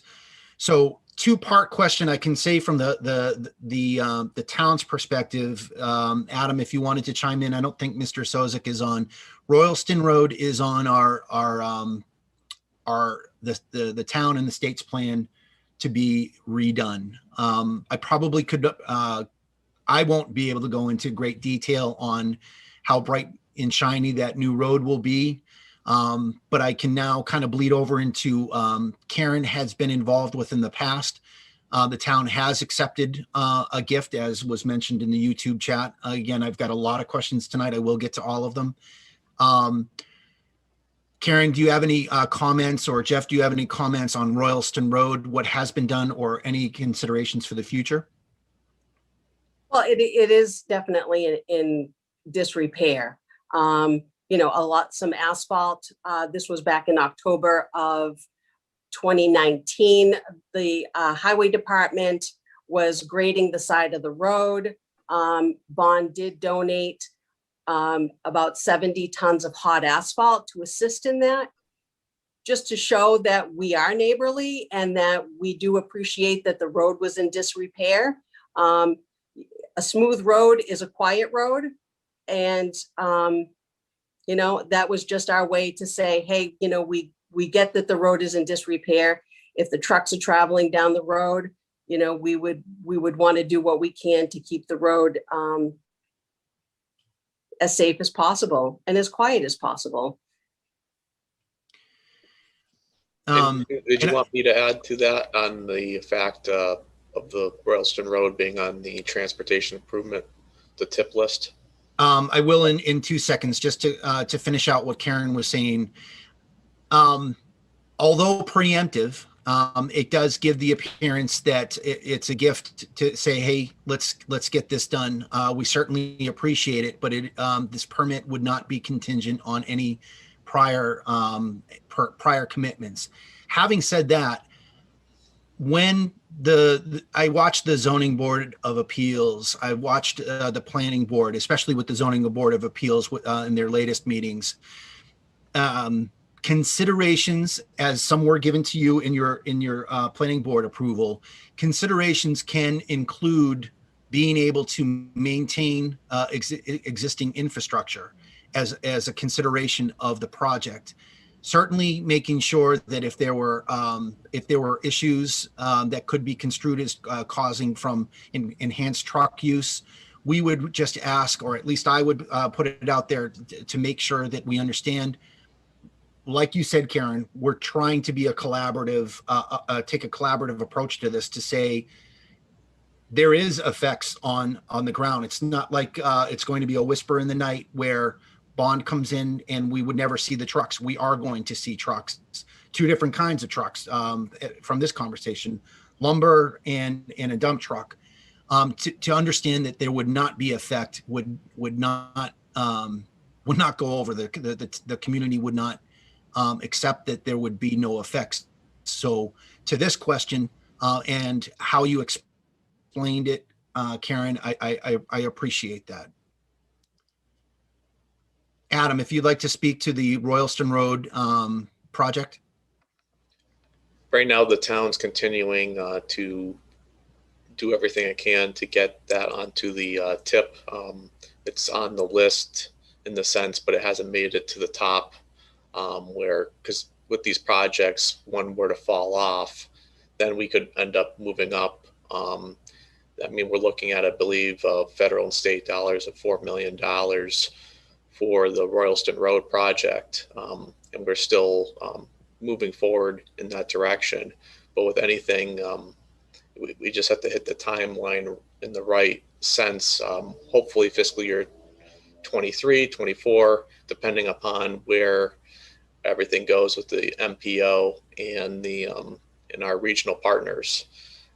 This is a substantial project. I know Jeff from the select board attends the meetings, and I think he could speak a little bit more to it. Jeff, did you want to add anything to that aspect? I know you're a representative from the select board. Yes, as far as, and it is possible that a project could drop off. There could be a snafu with another project, and that could move up the list. There's already been one attempt by the town to get it moved up over another tip list project in town, and that was turned down. Right now, it's still scheduled 24, 25, and this has been a long time coming for the people who live on that area of town. It's been talked about for over 10 years. I don't really expect it to get moved up, but there is the possibility of it happening. I know a lot of the grunt work has been done, and there's planning 25, 30%, something like that. It is moving along slowly, but again, these people have been hearing this for over 10 years, that crumbling road is going to get fixed. It's going to get fixed. The state. It's government. It's a slow process. It's possible it could move up, but so far, don't count on it. But I think like people are concentrating on 68 and Gavin Road. If they're going to be traveling down what is known in Templeton as the Hubbardston Road, that's another issue as well. Traffic, the road condition, where it's another beat up town road, just like many other roads in many other towns. But that is another concern that's, for me anyway, but it's kind of off the radar with the Gavin Road and Royalston Road residents. To Jeff's point, I know that we're going to be doing some work on Hubbardston Road within this next year. So, maybe that's a good timing for that. Jeff, I agree with you. Living on Hubbardston Road, I know where all the bumps are in a quarter mile in each direction. Mike, okay, and that answers the question, Adam. Thank you for that. She had looked at 2024. Was that the estimated time that she has on the sheet there? Well, that's what I want to say. I mean, like Jeff mentioned too, it's all a matter of when something falls off. But I think the biggest takeaway here is there's always either Bob Sozik, Jeff, or I'll be at the meetings, and we have representation at these MPO meetings. So I think that's the takeaway, and we hope to push it up as soon as possible, but it all depends on the schedule and the funding allocation. Okay. A couple more here, and then I've got one more letter before we go to some of the live comments as well. Number 14, I'm going to say, of course, I put in a lot of hours because I do care about this town, but if someone else from the select board would care to answer that, just to have a unified front there, do town officials care what happens to our towns? Oh, please. Any other? Can I try something? And I'm right behind her. No, go ahead, Julie. I talk a lot. Julie? Okay, yep. That's okay. Go ahead, Terry. Terry, you go ahead first. I talk a lot too.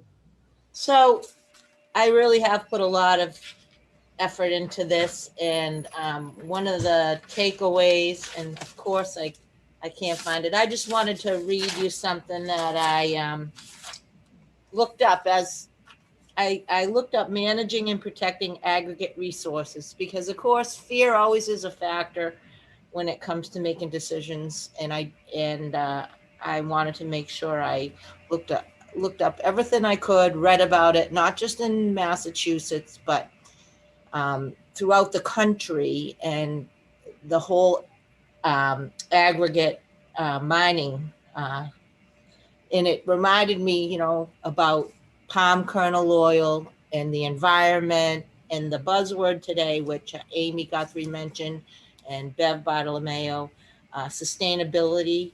So the Brundtland Commission report from USGS, open file report. I just wanted to read to show how much I care. The report defines sustainable development as development that meets the needs of the present without compromising the ability of future generations to meet their own needs. I just wanted to read that because I do care. I care. One of the terms was resource sterilization, that the pit would be reclaimed and it wouldn't be sterile afterwards. And, you know, again, it's not just what I read past the aggregate mining industry in the past, all the way up to today, and sustainability in the future. And I'm sure Karen has to be aware of that as well. But that's where, you know, my heart is killing me right now because I do care. Thanks, Terry. Talking about a surety bond, number 15, yes, there will be a surety bond issued. That's part of the questions that I will have later on level or otherwise, but to protect against damages and project closeout. What guarantees do homeowners have regarding no water pollution damages to our property or wells? I know that that has come up in the YouTube. Addressing water pollution or well damage. And I do have Conservation Commission Chair George Andrews on as well this evening. Who might speak probably the most intelligently on water pollution and impacts, water pollution impacts, if any, for this project? I'll start, and George would be great to join in. Like I said earlier, the benefit of this particular project is all the stormwater, the direction of the flow is away from properties and into the center of the pit, which was already worked on, and that's a low point. We are proposing infiltration devices at each phase, at every phase. That's an expense there, but we think it's an important expense so that we can deal with each phase independently and it's not reliant on another phase. And the whole idea, and anybody that's followed stormwater in the last few years, especially now and in the future with sustainability, the whole concept is to put it back in the ground, to make sure it's clean and it goes in the back of the ground. That's why those dry wells are there. And so we are doing that. We are not taking away water, moving it from one area to another. That would affect wells because you're taking away recharge opportunities. As far as pollutant removal, that's why we have those structures there to deal with any TSS, total suspended solids, and so forth. So we're meeting all the standards. That's why we got a stormwater permit. It was reviewed by the town's consultant. The town's consultant's going to go out there every year. That's his primary responsibility, is to make sure that we're not polluting. So you have controls in place. So essentially, in summary, we followed the rules, we followed the state regulations. It's all been looked at by the town's outside independent peer reviewer. And over time, that peer reviewer or another one will be monitoring the site every year to make sure that happens. George, do you have anything to add to that? Well, the only thing I have to add is if the equipment in the area where you're working has a hydraulic brake or something like that, it has to be, you know, taken care of as soon as possible and, you know, and cleaned up. It's something we don't want left in the pit or in the sand being shipped around. But so what I've seen so far, it looks good, very good with the pits and the way that you're going to put the dry wells in.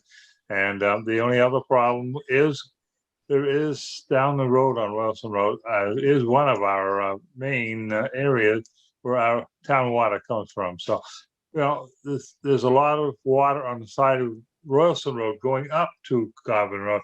So there again, if there's any problem with the truck or somebody spilling fuel and stuff, that would be a only thing we'd be very, very concerned about for the water getting into the main water system through that area.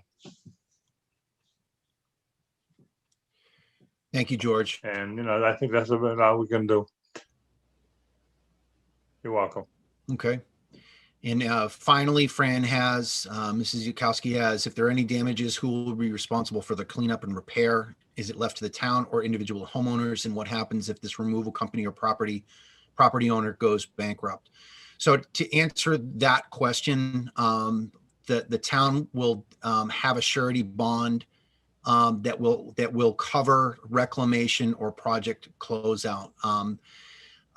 I know that was done poorly or managed poorly in the past. I definitely don't want to dwell on why or how that went badly. All we can do, as Terry said, is make sure that when and if we issue a permit, that it is done in the best interests of our community. Certainly, you know, this is private property, and they wish to start that gravel pulling, you know, the mining operation again, as it has been for decades. We want to make sure it's done responsibly. It sounds like the companies that are coming to us that have been doing this for quite some time, but on the subject of bankrupt, that's why we have a surety bond, to make sure that if the town does need to take action, that we have appropriate resources to do that. Finally, she says, I've lived in Templeton for 72 years at that address. This is my home. Make sure there is property, clean resources, and a clean and viable environment for our future children. After all, the future generations are our best resources. We must take care of our environment and town properties now for them, our future children. Why can't that area be turned into a nature park for our future generations? It's food for thought. Thank you very much, Fran. Our next is Barry Tresback, and he lives at 40 Gavin Road, Baldwinville, Mass. I'm unable to make Wednesday's meetings as I work at that time. However, I'd like to voice my opinion in opposition to this proposal and any future proposal to allow a gravel permit or any other permit for dumping and such. I will list my reasons as follows. The noise and traffic from such trucks can be unbearable at times. The dust that gets into our homes is unhealthy and annoying. I have constantly pick up stones from my yard. The road along Route 68 and Gavin Road is in severe disrepair, and heavy trucks constantly going over it will only make it worse. The culvert on Gavin Road is breaking and may not withstand the constant weight and traffic. Gavin Road is not wide enough to allow two-way traffic. A desire to live in peace, many environmental concerns and issues. In closing, we have been putting up with such nonsense since we built a house on Gavin Road in 1989. Quite frankly, I am tired of all this nonsense and wish to live in peace. If it is possible, I would like to have the land given over to environmental agencies where all can roam and live in peace. Please do not hesitate to call me. I wish I hadn't showed his number, personal stuff, sorry. Well, his address is there. I'm gonna go ahead and close that one out. There were no questions there, but if they were perceived as questions, Jeff or the petitioners, do you have any response to those concerns? I don't have any. Okay. All right. I will then, if Joanne or where is he? Mark? Is Mark still on? Oh, there he is. Joanne or Mark, if you would like the floor, just remember this is a live streamed event. Hi, and I would like to start by thanking the Board of Selectmen for hearing and addressing our concerns very thoroughly. I only have a few questions now because you've covered so much. I guess two concerns on Gavin Road. It is a very narrow road. So if the trucks are coming out of the pit, it's going to be very difficult for, say, Mr. Tresback, for them to pass each other on the road. That's one of my concerns. The culvert that goes under Gavin Road had, my husband, he's not an engineer, but he's very good at these things, did go down and take a look at it. It's not collapsing, but there is one part of it that is eroding. So you may need to have someone go out and look at that and fix that. And my other concern that we are zoned residential agricultural too. And with that being said, I do not know, and it may be a good question for the zoning officer in town, if mining is considered commercial and or industrial. The gravel pit would no longer come under the grandfather clause because it's been inactive and the permits have expired. So it would fall under the current zoning that we have in town. So that would be one question for the zoning officer in town. In the past, that is usually the building inspector. Otherwise than that, you've been very, very thorough. Joanne, I've taken your notes in terms of concerns for follow-up or for questions. That's an excellent point about zoning. I'm not sure if we have anyone on that can speak to what the area is zoned and that does it have a non-conforming use and existing work. Mr. Chairman, I think Karen mentioned that if not, Tom Harrington's here, town council, to provide some input on that. Okay, I'd entertain that. Karen? Mr. Chairman, Yes, Julie. so I think you might have forgot at one of those numbers that I wanted to make a comment. Okay. I let I did Terry not go see your, I'm first, sorry, I did not see your hand up. and I apologize. My hand's not up. I'm not on video. I can be if you need me to be. No, And I apologize for being late. Could I come back to your question, Julie? I just wanted to be You able. can. You All right. can. Thanks, Julie. I appreciate it. Just to answer Joanne's question about zoning, either Karen or Tom. So I could, hello, Mr. Chair, Tom Harrington, Town Council. Good evening, Tom. I don't know the answer to the question whether it's owned. I believe that this use is allowed throughout town, but we can check with the building inspector and the zoning maps in the morning and figure this out. But I'm not sure that it's restricted to certain districts. Okay. And Jeff, I don't know if you know the answer to that.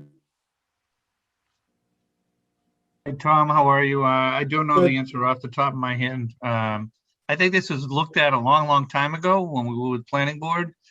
And I wasn't part of the particulars, but and then it went forward. So I'm pretty sure that it's properly zoned. Okay. If I may, when we started with this, that was one of the things that was discussed, and coming in front of the board for the special permit made it allowable in this area. And so that's why, and I don't believe it was ever considered grandfathered because there was always permits issued with it, with the way the town operated. The gravel pit has been in operation since the mid 80s from what I know, but that did not pre-exist zoning. Karen, I'm wondering if when you purchased the property, you had a zoning opinion done, and I'm wondering if your attorney can speak to that. She didn't purchase the property. It's still owned by Templeton LLC. And that was just an internal transfer from the estate of Robert M. Hicks. So there hasn't been an outside arm's length transfer yet. Yeah, I can briefly speak to that. The current members of the LLC are family members of Robert Hicks. Gotcha. I think George has his hand up, Mr. Chair. Okay, I'm sorry. Go ahead, George. Yeah, they were saying something about that culvert. That was originally put in by Hicks. So I'm sure they have to find out if it needs replacement, they will have to do it. From what I'm hearing, though, it seems like this appears to be an existing non-conforming use. Do I have that correct? No, I don't know that it is. Okay. But I think this use is allowed throughout town with a special permit. So it's okay. So by the special permit would allow the non-conforming use. Yeah, I guess I would phrase it differently. The special permit authorizes the use. Okay. Per our bylaw, as Right. as Tom and Rian. Am I pronouncing your name correctly, Rian? Yes. Ryan. It's Ryan. Ryan. Right. Sorry. No problem. What they had provided us was basically a breakdown of our bylaws. But Joanne, thank you for bringing that to our attention. I'm sure we're going to put another set of eyes on that. George Okay, spoke. thank you. George spoke. Mark, before I get to you, I just wanted to allow the question from Julie Richard, and then I'll come right to you. Julie, you had to go back to Fran's list of questions. I did. I apologize. I'm not sure what number that was, but asking if the select board, I guess, cared about the town. Yep, number 14. Do not town officials. Yeah. Yeah, not nice. Yeah, we do.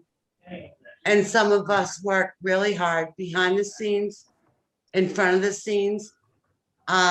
I've worked on the whole deal with that particular road for 6+ years.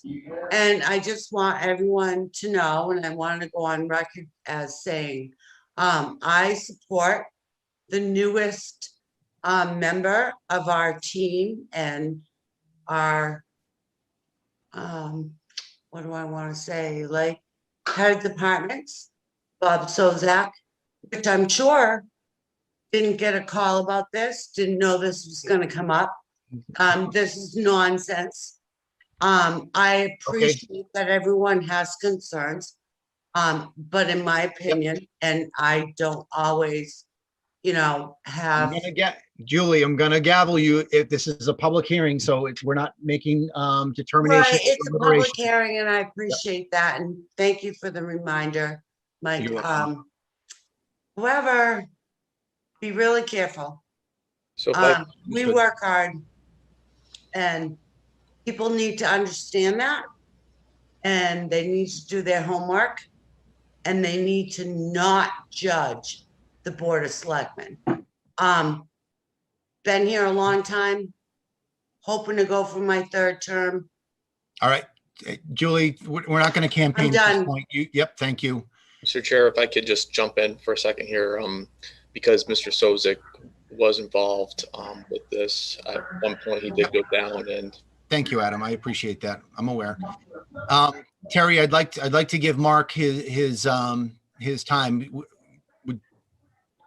Are you good with that? Can I let Mark go, or did you have a point? I can make it after Mark goes. I don't want to. Yep. I know that we've been at this for well over an hour. I just want to make sure that we've had our introduction. We've had our petitioners. We're now in opposition right now, and I don't want to lose sight of that, especially since people took time to go through and put out these things. Joanne, thank you very much. Point made, Julie. Mark, we're up to you. Thank you. Yes. Hello, Mike. Thank you for allowing me to participate. I wish that I could say that I was reassured by some of the things that Karen said, but the oversight that she spoke about, the state and the federal oversight, did that just pop up since the last pit closed? Because that last pit was operated with state and federal oversight. I know that Templeton, isn't isn't going to be down there, checking to make sure that the grades aren't too steep or anything like that. But it doesn't reassure me to say that an agency that has safety in their name is going to be looking out for the environment. I'm not reassured by that at all. But it sounds like you're a professional, operation, and I do appreciate that, and but I'd be interested in hearing, what do the petitioners think about the petition that was, what do the people asking for the gravel license, what do you think about the petition and the reasons that people ask for these things? Because everybody always says they're going to restore the land, but to my knowledge, nobody's ever done a reclamation project in Templeton. We have gravel pits all over the place. I was talking to a guy the other day, he pointed out that there's like 4 gravel pits within a mile and a half of this Gavin Road site. So, the petition asks, before a permit is granted, how about you guys restore what's already been torn up? And, when I was talking to somebody in the town hall about this, the first thing they said was, well, this is a different outfit. But the owner of the land, Templeton LLC, as the gentleman just stated, are the beneficiaries of the estate of this Mr. Hicks who owned it before. So it isn't like it's a completely new person who walked in and this land is destroyed, right? Presumably, Mr. Hicks benefited from the mess that was left up there. So why isn't it fair? Why shouldn't you have to restore the land that's already been torn up before you're granted a new permit? And I don't buy that it was vital for you to include that as part of your wastewater treatment plan. To me, it sounds like it's a way to avoid reclamation again, before get a new permit, and we're gonna clean that other thing up after we're all done. That's my question to the applicants. Okay, petitioners, question about reclamation. I know that you've started to talk about how you could extend your operation into that. If you could answer Mark's question. Yeah, I'll start. And Mike, Chris, Karen, if you want to join in afterwards, certainly you're welcome to. When we went in front of the planning board, that's when we brought the idea up of bringing this paper product and reclaiming the old pit. And then that discussion turned on, what kind of product that was, the DEP approvals and so forth. And it was determined after a couple of hearings and a lot of discussion that they didn't want to use that product. That was withdrawn, as I said, removed, discarded, thrown away. And they discussed what to do with the existing pit, and that it had erosivity is not a problem anymore, and some of the plant life that is grown in the gravel pit has some merit. And that's when Karen talked to Fish and Wildlife and said, well, we can enhance what's there from a Fish and Wildlife perspective. It's not eroding, so we don't have that erosion problem, and it's not really having invasive species because the species that are there are native.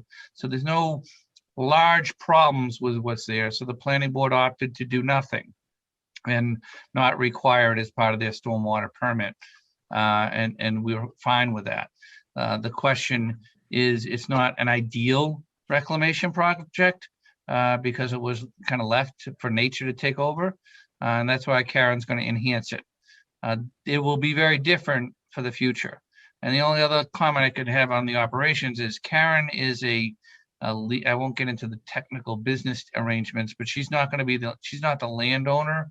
Bond is not the landowner. They're going to have some kind of a business arrangement to remove the gravel, and that hasn't started yet till she gets in there.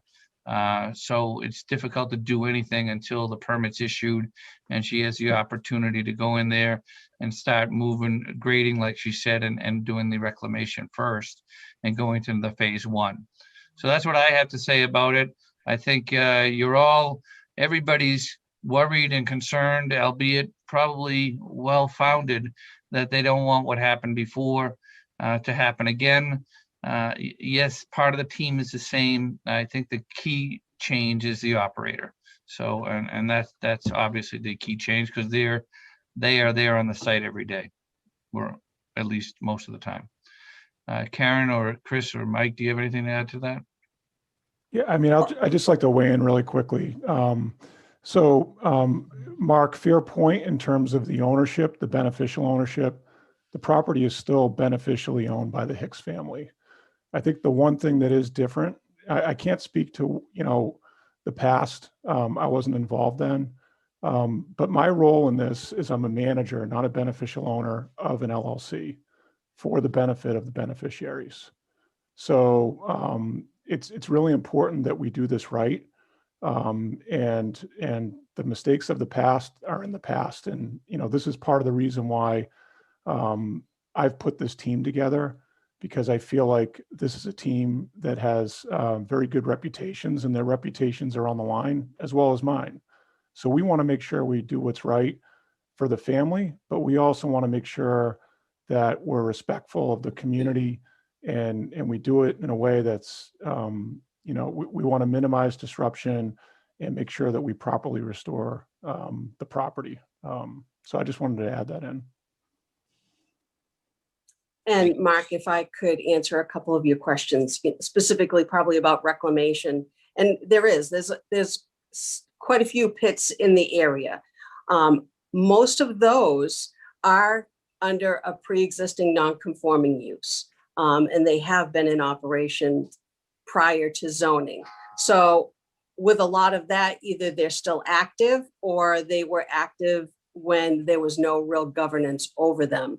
So a lot of that is out regarding this. There'll be, obviously, as you've heard, several layers of governance over this, and inspections on a regular basis, a minimum of once a year with the town, a minimum of twice a year with at a federal level.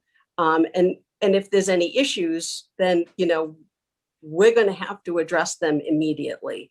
As far as mining, how we conduct it, we will conduct reclamation while we're conducting mining. It goes hand in hand. And that's the safest way for the environment. We've always done it that way. That is part about sustainability. That's the part that some people just don't get. Yeah, it's a little bit of extra work, but it stops erosion. It stops a lot of issues. It's better for the environment. And that's how Bond conducts business.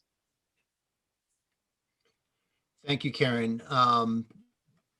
Terry, did you have a follow-up question that pertained to something that Mark asked? Well, it was just a question for the people that are on that filed the petition. I don't know if it's just Mark and Joanne. I just wanted to hear from them what they would like to see or what they think the best way to leave Terry. Bond is. I just want to hear from them. Yeah, but what I don't want to allow is, everyone's coming on for public comment. I don't want to lead the witness per se by soliciting further discussion. We could go to midnight having a back and forth. I've got to conduct this hearing in fairness to not only the public, but also the petitioner and for the town that's watching it. I have a lot of extra questions that I've got to get through from YouTube. Some of them are duplicitous, but I want to make sure that we're getting through that. I'm sorry to move forward, but I've got to be able to move forward with the hearing. Mark, go ahead and continue. Yes, thank you. You're welcome. So I guess nobody really answered my question, right? The Hicks family is still the beneficiaries of this property. Why is it unreasonable? Why wouldn't the select board put as a condition for any permit that the existing pit be restored before any gravel mining can take place? Because that's very clear in our bylaws, very clear. It wasn't done. Now you have a chance to make them do it before they start doing anything. If they have to go get another storm drain plan because their old plan was to use this pit, then they have to go get another plan. But I think that that's what the select board should do. I think the select board should make it a condition. Listen, you're the same operation. You've got to restore what you tore up last time before you get another permit. And I think that would send a message to everybody, right? Because nobody ever cleans up any of these pits in town. If I may, a lot of the stuff that you talk about as far as reclamation, there was a significant amount of reclamation that was done. The lower area of the pit, well, that's going to be utilized to access the area that we're going to be mining. So we can't reclaim something that's going to be traveled through on. So that area will need to be properly maintained with stone to control dust, the way I had mentioned it previously. A lot of the area now in the back on the east side that was reclaimed has been disrupted, and not from anything other than ATV activity. We will take care of that. That is a little bit of machine time and some grading and trying to keep, ATVs out of there so that reclamation can take place. So all of that you're asking for can be done at the same time. The areas that are low, that are going to be utilized for the stormwater, they need to stay that way because that's an area that will be utilized for the trucks to go through. Thank you, Karen, for that. And I could, I know, Mark, you were addressing the select board when you said that as well. I can tell you that the reclamation plan is very much tied, in my mind, to make sure that the surety bond is at the correct level to ensure that we have a phased approach and that both the center and north, or call it the center of the property, is tied to the southern portion's main operation. To answer your question, Mark. Thank you. Mark, was that it?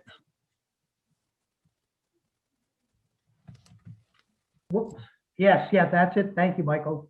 Of course. And I would like to go to some of to basically finish up the opposition. I wanted to read any of the questions that we hadn't previously covered, or even if there's a nuance that I can ask about. I will mention the person's name, as it is part of the public record. I've got probably not as many as Fran had in her letter. Little moment of levity there, but I do have some questions from the YouTube chat. Okay, mentions of truck traffic. We discussed the already poor conditions of Royalston Road. The point from Mr. Wheeler that the trucks will be operating in and around the residents of Royalston Road, and that Karen, that route that you mentioned. April Cover asked, will this project be bonded? Yes, that will probably be my biggest focus, to make sure that that if we proceed with the permit for the petitioner, that it is properly bonded properly. Let's see, surety bond, yes. There were some concerns about the culvert in the YouTube chat as well from Mr. Trifolo. Sorry, I don't have my glasses on. Yep, Mr. Trifolo. We did address that. That would be some extra questions that I have, some concerns that also Joanne had, and also that Terry mentioned as well.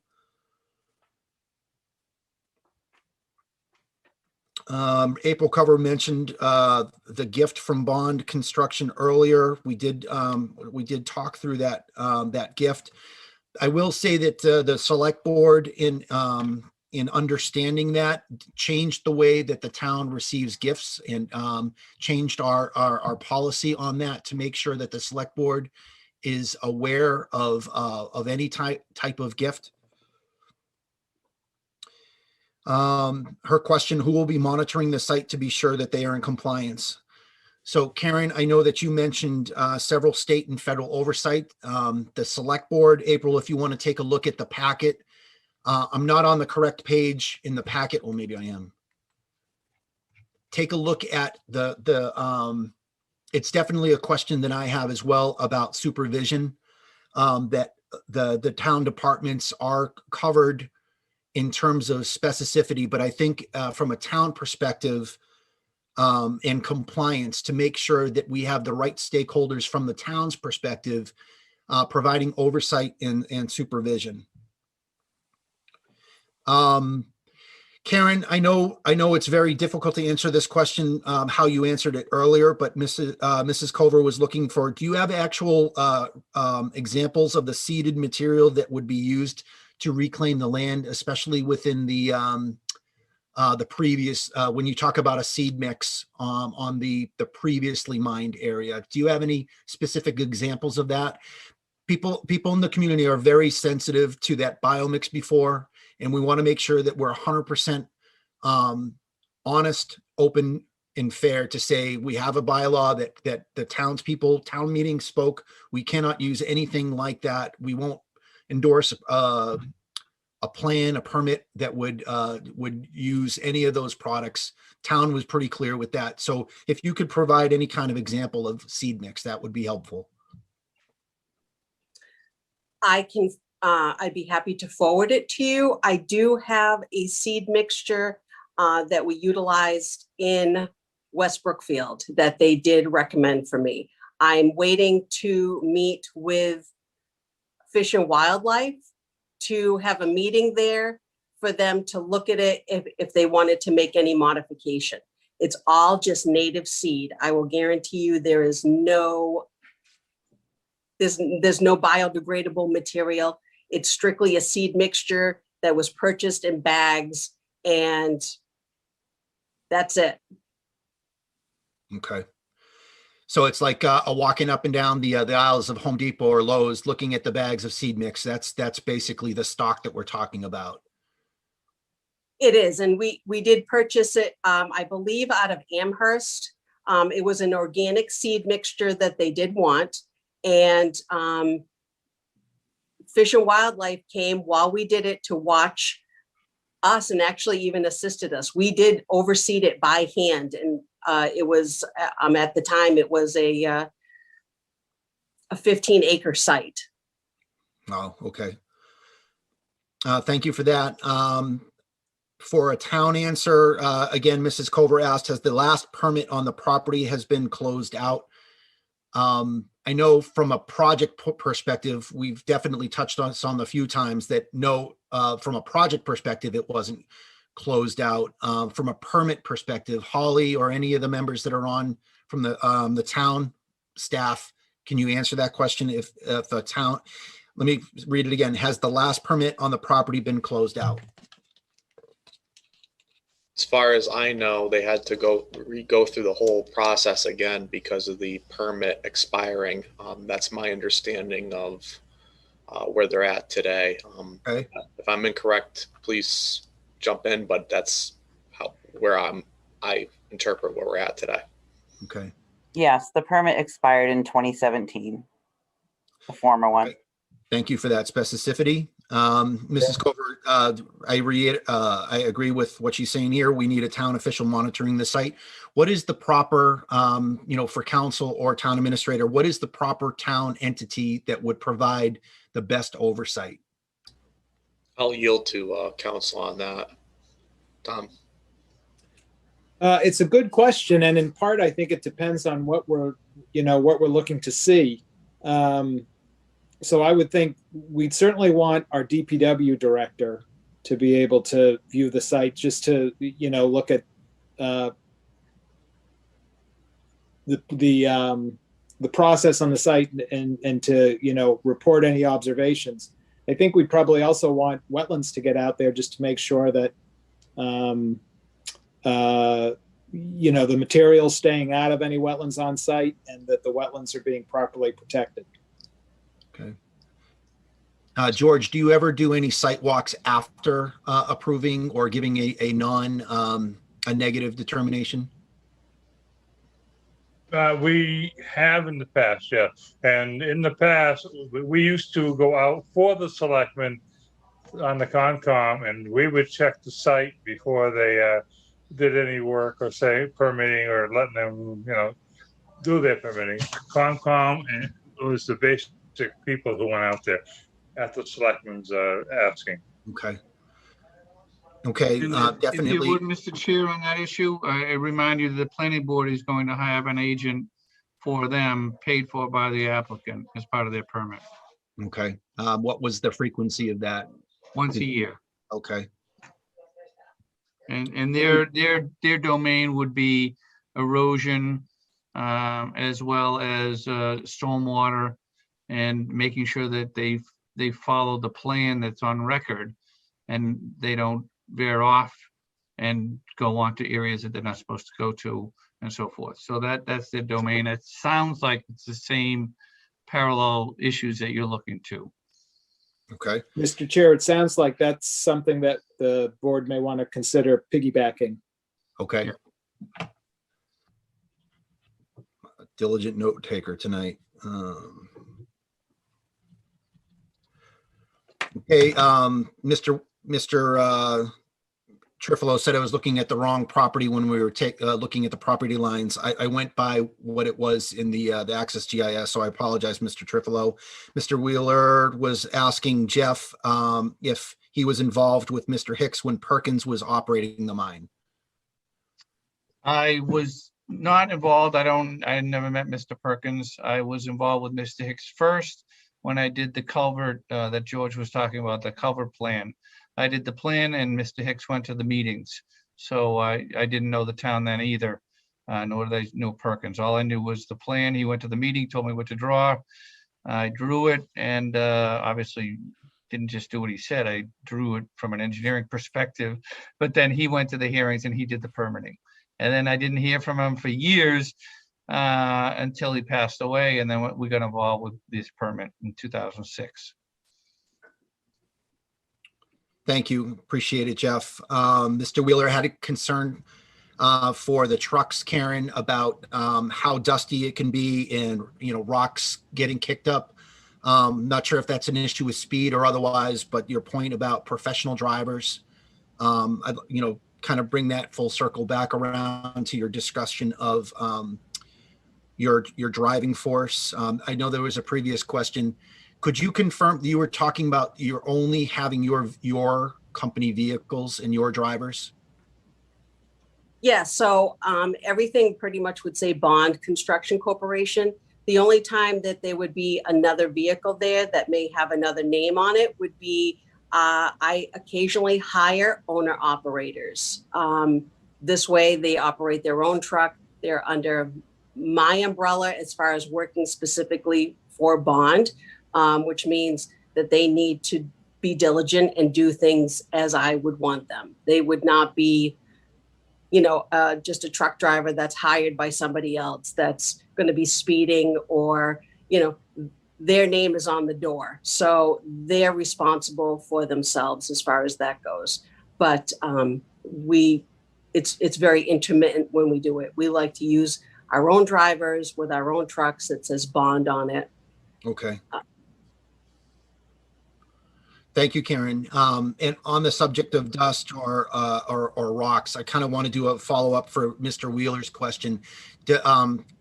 Do slower speeds create better conditions? Is there anything that can improve the conditions of loose gravel or dust when transporting out of the site? Well, absolutely. I mean, the trucks go slow. It's kind of difficult when they're loaded with material to pull up out of a pit at any great speed anyways. And then it's a safety issue. It is a dust issue. And we have water wagons that we utilize. And again, we utilize washed stone so that there's no dust on it. If it does become contaminated, then we dig it up and we put in new clean rock. That assists with any type of dust issues. As far as rocks themselves, we've never had an issue with that. We have safety latches on the truck. So the gates wouldn't open, by themselves and spill material down the road. We have adequate coverage. The trucks aren't overloaded. They're always within a legal weight limit. A lot of people don't do that, and that causes spillage. That's not how we operate. We stay under the DOT regulations of what we can legally take. Thank you, Karen. Mrs. Culver has a question or a concern that this permit, a special permit going, she uses language going to override the bylaw. It's not going to, the select board will not override. I guess I'm speaking as the chair in my interpretation of how we would act as a board, but I would never condone overriding a bylaw. We follow bylaws. We ask our customers and our residents to follow bylaws. Specifically, if April, if you're speaking to that I'll call it the sludge or bylaw, we are very sensitive to that. I think I've brought it up as a main point to make the point at least twice during this meeting. So we would not do that. I'm messing up. She had two questions here, trying to get to the other one. She made the point, 10 years is a long time for the town to continuously monitor a project like this. I am afraid it's going to fall under the radar.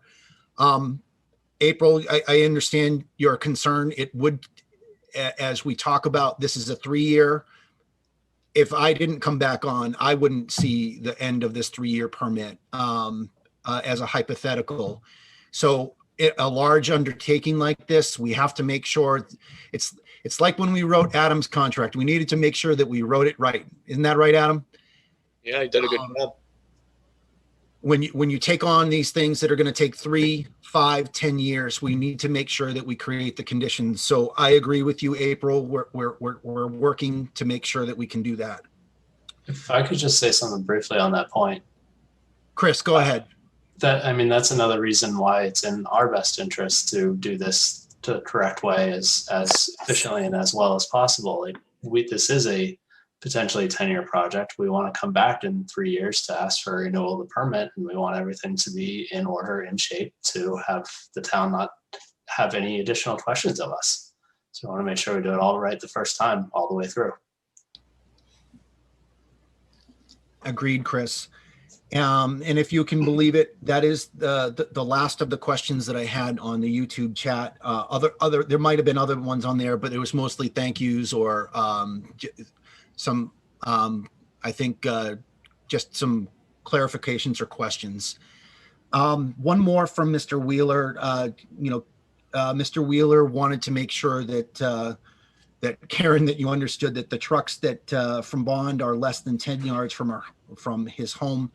I'm not 100% sure where that would be, but anyone along the route that has a house that's close to the road, Mr. Wheeler, I think we're really trying to be able to ask the right questions to make sure that that the petitioners understand what the concerns are of the residents, those especially that are living close to the road in the route that we've talked about tonight. If I may, Mr. Chairman, and I believe maybe this kind of piggybacks because Joanne had a question regarding specifically Gavin Road being as narrow as it is. So when we have an access to pits, which a lot of them are very similar, it's usually a back road or a very long, narrow driveway that will only allow one truck. We do have radios. We're not going to have that many trucks where there won't be proper separation between them. So the trucks will be courteous to each other and to the people that live on the road.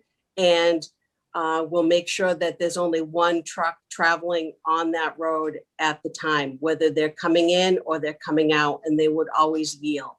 Just, to make you aware, that's proper operation with how we access pits. A lot of them are very similar. Thanks, Karen. And because ArcGIS allows you to, I can see Mr. Wheeler's point about where his house is in proximity to the route. So he wanted to make sure that he was bringing up that point of proximity, kind of the emotion this portion of a hearing always attempts to do to make sure that the petitioner understands impact. Okay, speaking of hearing, I'm going, unless there's any more oppositional questions or statements, we had quite a few. Joanne, I definitely heard, I took that as a compliment for the process. Thank you very much. We tried to be thorough to ask the questions. So I'm going to close the opposition portion. From a general perspective now, are there any follow-up questions from the board or any of the people assembled?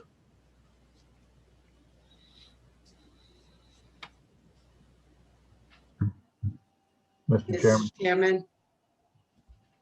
Tim, you were first. Go ahead. Just a quick comment. I apologize when people saw my screen go blank. I had to step away due to a nosebleed, and I did not hear all of the proceedings while I was attending with that. You record them. As far as the governance and who is going to be monitoring, I will gladly offer my services, training, and expertise as a former USAF environmental compliance manager. I speak EPA very well. I understand how these government processes work, and I will gladly assist any members of our community that are involved with that. Thank you, Tim. Julie, go ahead.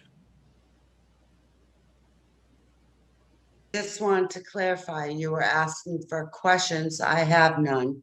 But if you want comments, I do have one. I just want to let the residents of town know that I've stayed on the board because I care about this town, period. Thank you. Thank you, Julie. All right, for the last portion of the hearing, I would offer any of the petitioners to make any final recommendations based on what you've briefed or heard here this evening. Hello again. Your recommendations, I don't know if what that word exactly means, but I think you want us to respond, if anything, and to ask the board. We're looking for a grant of approval. And I know you still have to talk amongst yourselves and with the applicant about some very important issues such as bonding and so forth. So we're looking forward to those discussions as well. Thank you. Jeff, thank you so much. And thank you to the entire petitioner team and for the residents that participated, whether live, pre-recorded messages on YouTube. I very much appreciate that. I'm happy to be able to get everybody's opinions voiced. Fran, I'm sorry that I called you Mr. I'll probably never live that one down. So I would, at this point, based on the amount of information that I would like to see, that I need follow-up information on zoning. I'd like a confirmation on zoning. I would also like more information on the from an engineering perspective on the culvert. I think before proceeding, we need to have we need to make sure in public hearing that we understand what the condition of the culvert is and any responsibility. I think we have used the number 25,000 as a statutory bond amount. I'm not confident that that addresses if that is inadequate, whether it's too high or too low, but I need more information on the complexity of the reclamation plan and the bonding that that the town would require of the petitioners. And really, as a minor issue, I would make a motion to continue the public hearing to a later our next meeting, based on also a question of supervision. What is the solidified answer on who is the oversight? I can work with Mr. Toth about how we can accomplish that, Adam and the crew. But I think that we need a motion to continue the hearing to answer those questions. So we're not going to close the hearing. We're going to continue the hearing, Mr. That Chairman? is correct. I would ask the board to support a motion to continue the hearing. Mr. Chair, before you do that, do you need an extension of time by any chance from the applicant? So there's action required within 60 days of the applicant, but our public hearing, if we continue the hearing based on the information needs of the permit issuer, we're acting on it, and now we're having a meeting. So then 60 days from the end of the hearing, Adam, help me out, but I'm pretty sure I've got it correct. We're acting within 60 days. We need more information, so we're going to request. I would recommend a continuance of the hearing, and then we would adequately be able to decide on the permit within 60 days of the close of the hearing. Understood. I just didn't want to let you know that if you needed an extension, we would give it to you. Okay. Without doubt. But if you don't need one, that's fine with us. Okay. So we're looking at doing this May 26th. Now, Tom, do you have any issues with that? Town council? I don't think so. From Chris and Tom's perspective, a continuance for gathering the information. We've been on for quite a while. I can't even remember my first name at this point, but I want to, the continuance's purpose is to make sure that we're providing the information. I read in terms of respond and making a decision, I think we're well within that to be able to go out and get those answers. And it's not for no purpose. I've listed it out as a question of zoning, the culvert, the bond is probably my most important issue, to make sure that when we bring that back up in hearing, that we're talking about something that has been researched rather than just a regulatory minimum or maximum. And then finally, just a question of supervision. So we all understand when we put these conditions into that final permit, that they make sense and that they've been thoroughly vetted. Correct, Tom, Chris, you're good? Yeah, I think that's the right approach, Mike. And I might add, I think in this case, the devil's going to be in the details and how we actually draft the conditions. And it might not be a bad idea for the applicant to provide us with a draft set of conditions for the board to consider going forward. Okay. So for the applicants, those are the biggest things that I came through. That would be the reason for the continuance, the ones that I mentioned. Does the board have any other considerations that I might, I've glossed over or didn't put in my list?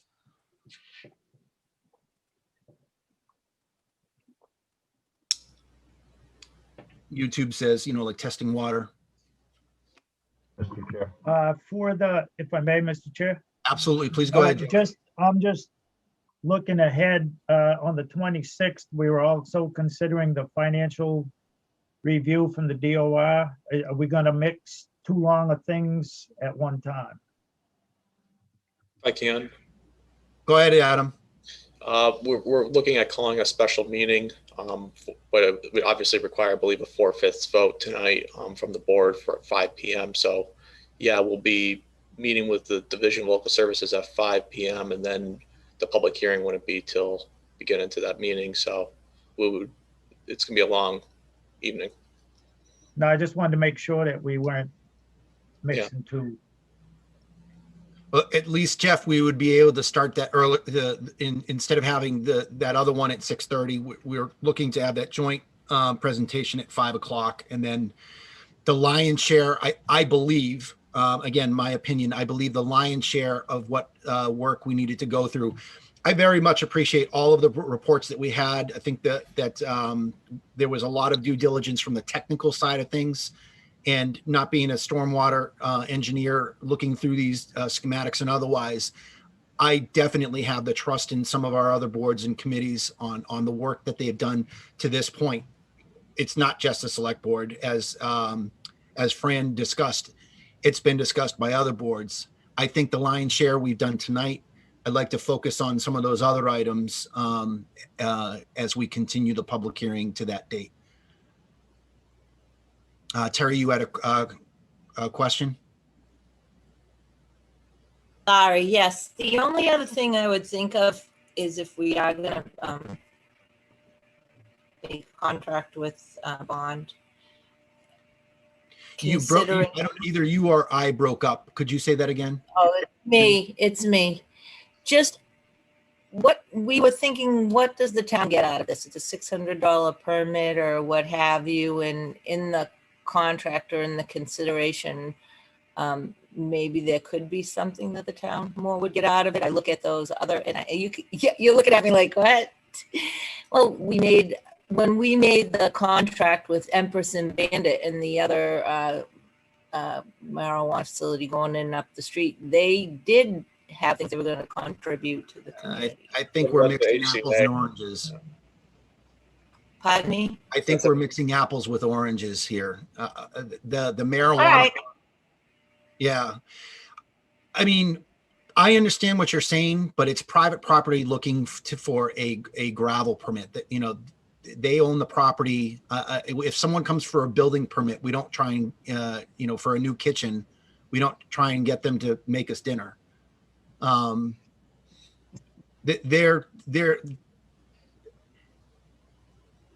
think the considerations, I understand where you're coming from. It's the considerations to say, what is the impact of this permit should we grant it be on the local residents?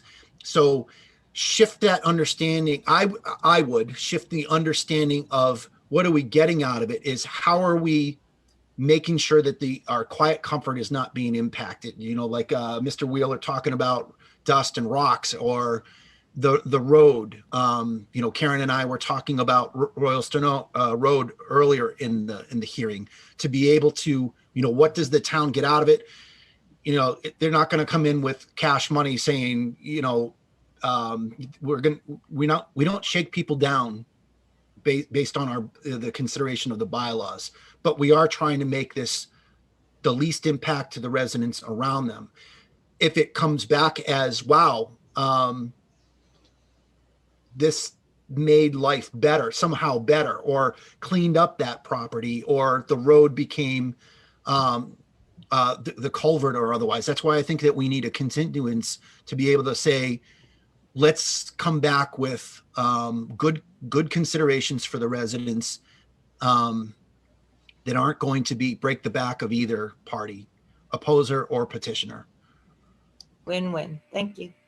Thanks, Terry. So I would make a motion to continue this public hearing to the date of our next meeting, specifically to address zoning, culvert issues, bond, surety bond with the reclamation plan, and supervisory oversight from the town. Do I have a second? Second. I have a motion and a second. Any further discussion on a continuance of the public hearing? Hearing none, how would you vote, Jeff? Yes. Julie?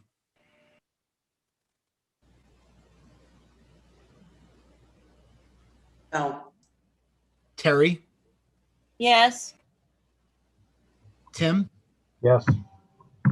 And I am a yes. Holly, please make note of the vote. It was not unanimous. So Karen, Mike, Chris, Jeff, and for our town council crew, thank you very much. I think that was an effective public hearing to really understand the issue, to make sure that everybody's concerns, pro and con, were addressed, and we'll take this up in short order. Thank you, Thanks, Mr. Chair. Chairman. Thank you. For our group, I will tell you, you ran a very good meeting for a controversial issue. You kept us on focus, and I think you did a great job. Thank you to the board and everybody there.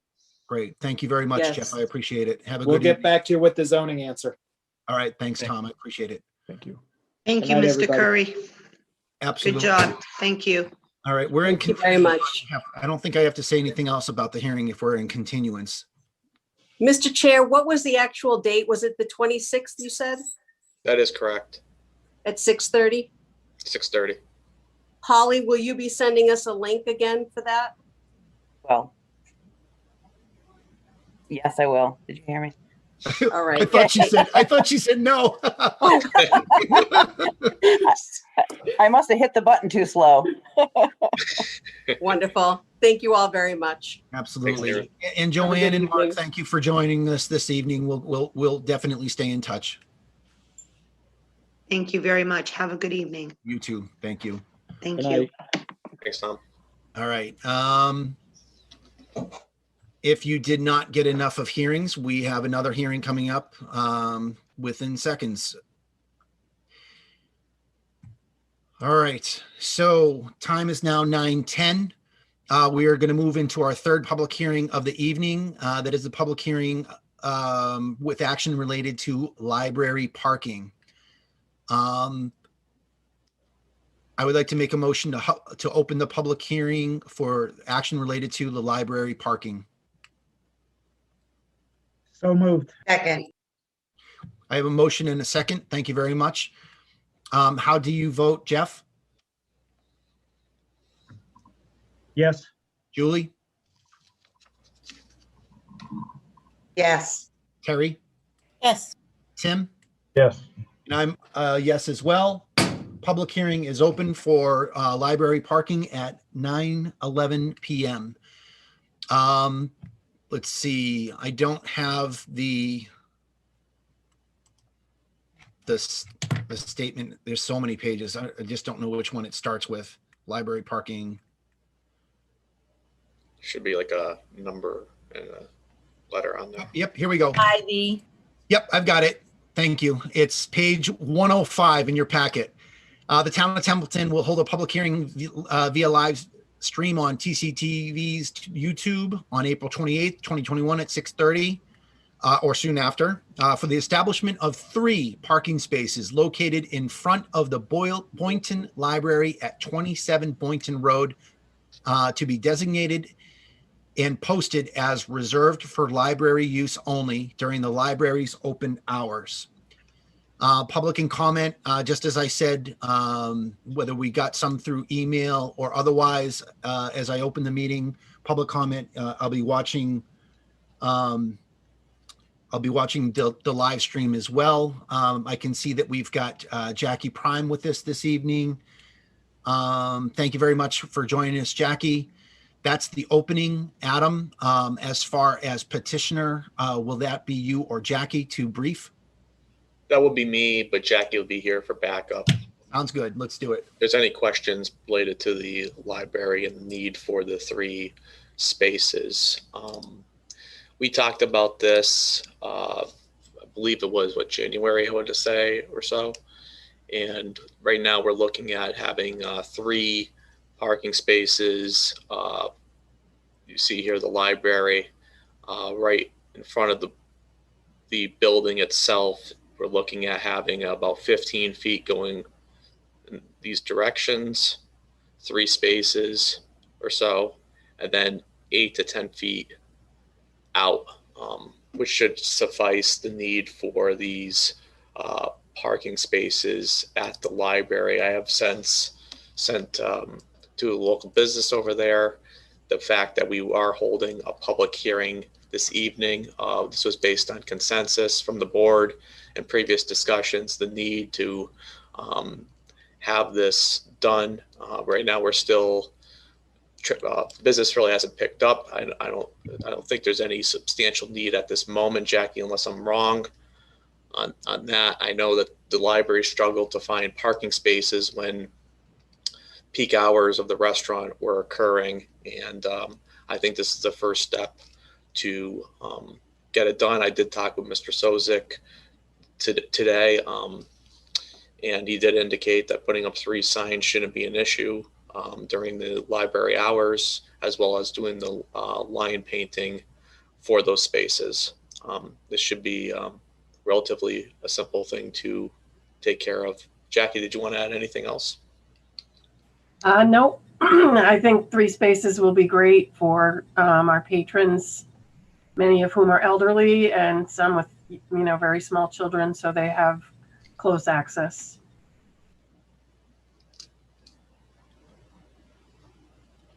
Okay, Adam and Jackie, that concludes your presentation.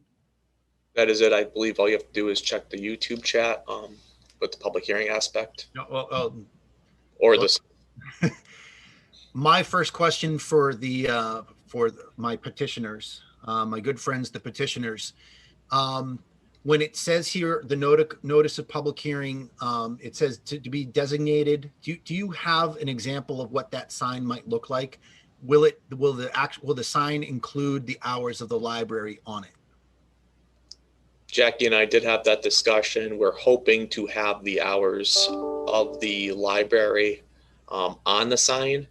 I just don't want to put during library hours, because then somebody could park there and they don't know the hours particularly. Jackie, did you want to add anything further on that? I mean, obviously Bob will be involved with this as well. Right. I think hopefully we can put the hours that we would typically be open,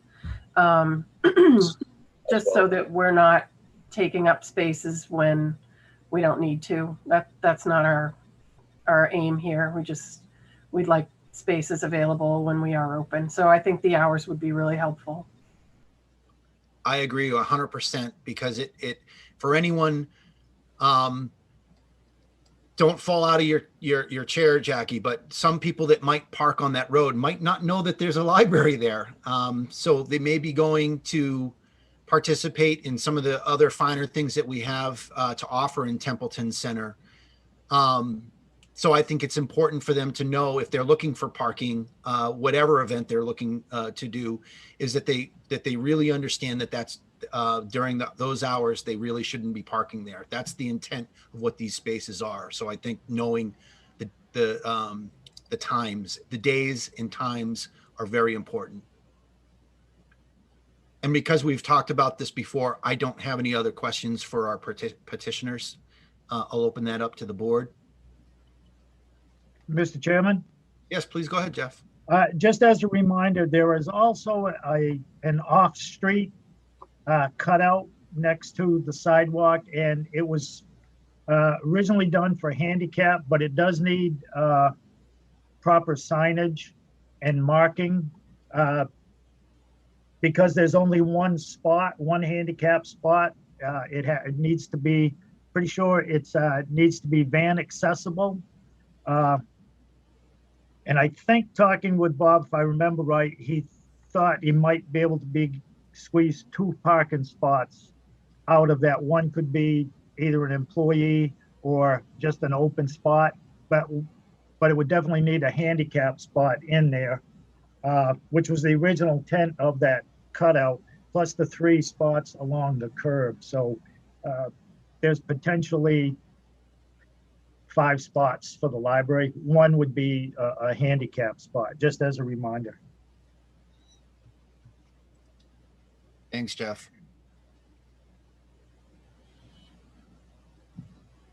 Any other questions for Adam or Jackie?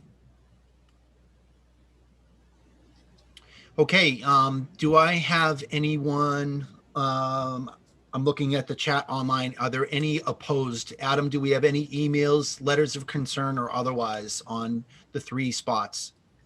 We have not, and I did not hear back when I sent the letter off to the local business as well. Okay. And also the police chief's aware and doesn't have any issues with the 3 parking spaces. And this, the logistics of this is going to be done purely through DPW, correct? We'll be working with Bob. Okay. Painting, signage, and otherwise. Okay. And then, like Jeff was saying, if well, he already said that Bob is working on that. Okay. I don't have any further questions. If there's none in opposition, is there any open questions or discussion now? Again, looking at TCTV, I don't see anything, or I'm sorry, YouTube. Hearing no further open questions, I will conclude the last portion of the hearing, which is the recommendation. Adam or Jackie, what is your recommendation? The suggested The board? motion. Okay.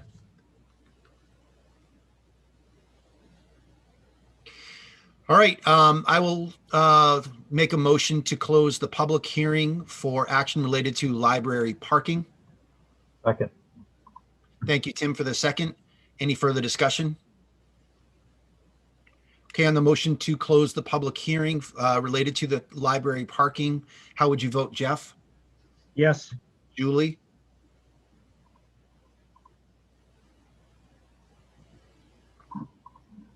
Yes. Terry? Yes. Tim? Yes. And I vote yes as well. I will close that public hearing at 9:20 p.m. We can now go into deliberation, and I would entertain any motion related to the library parking.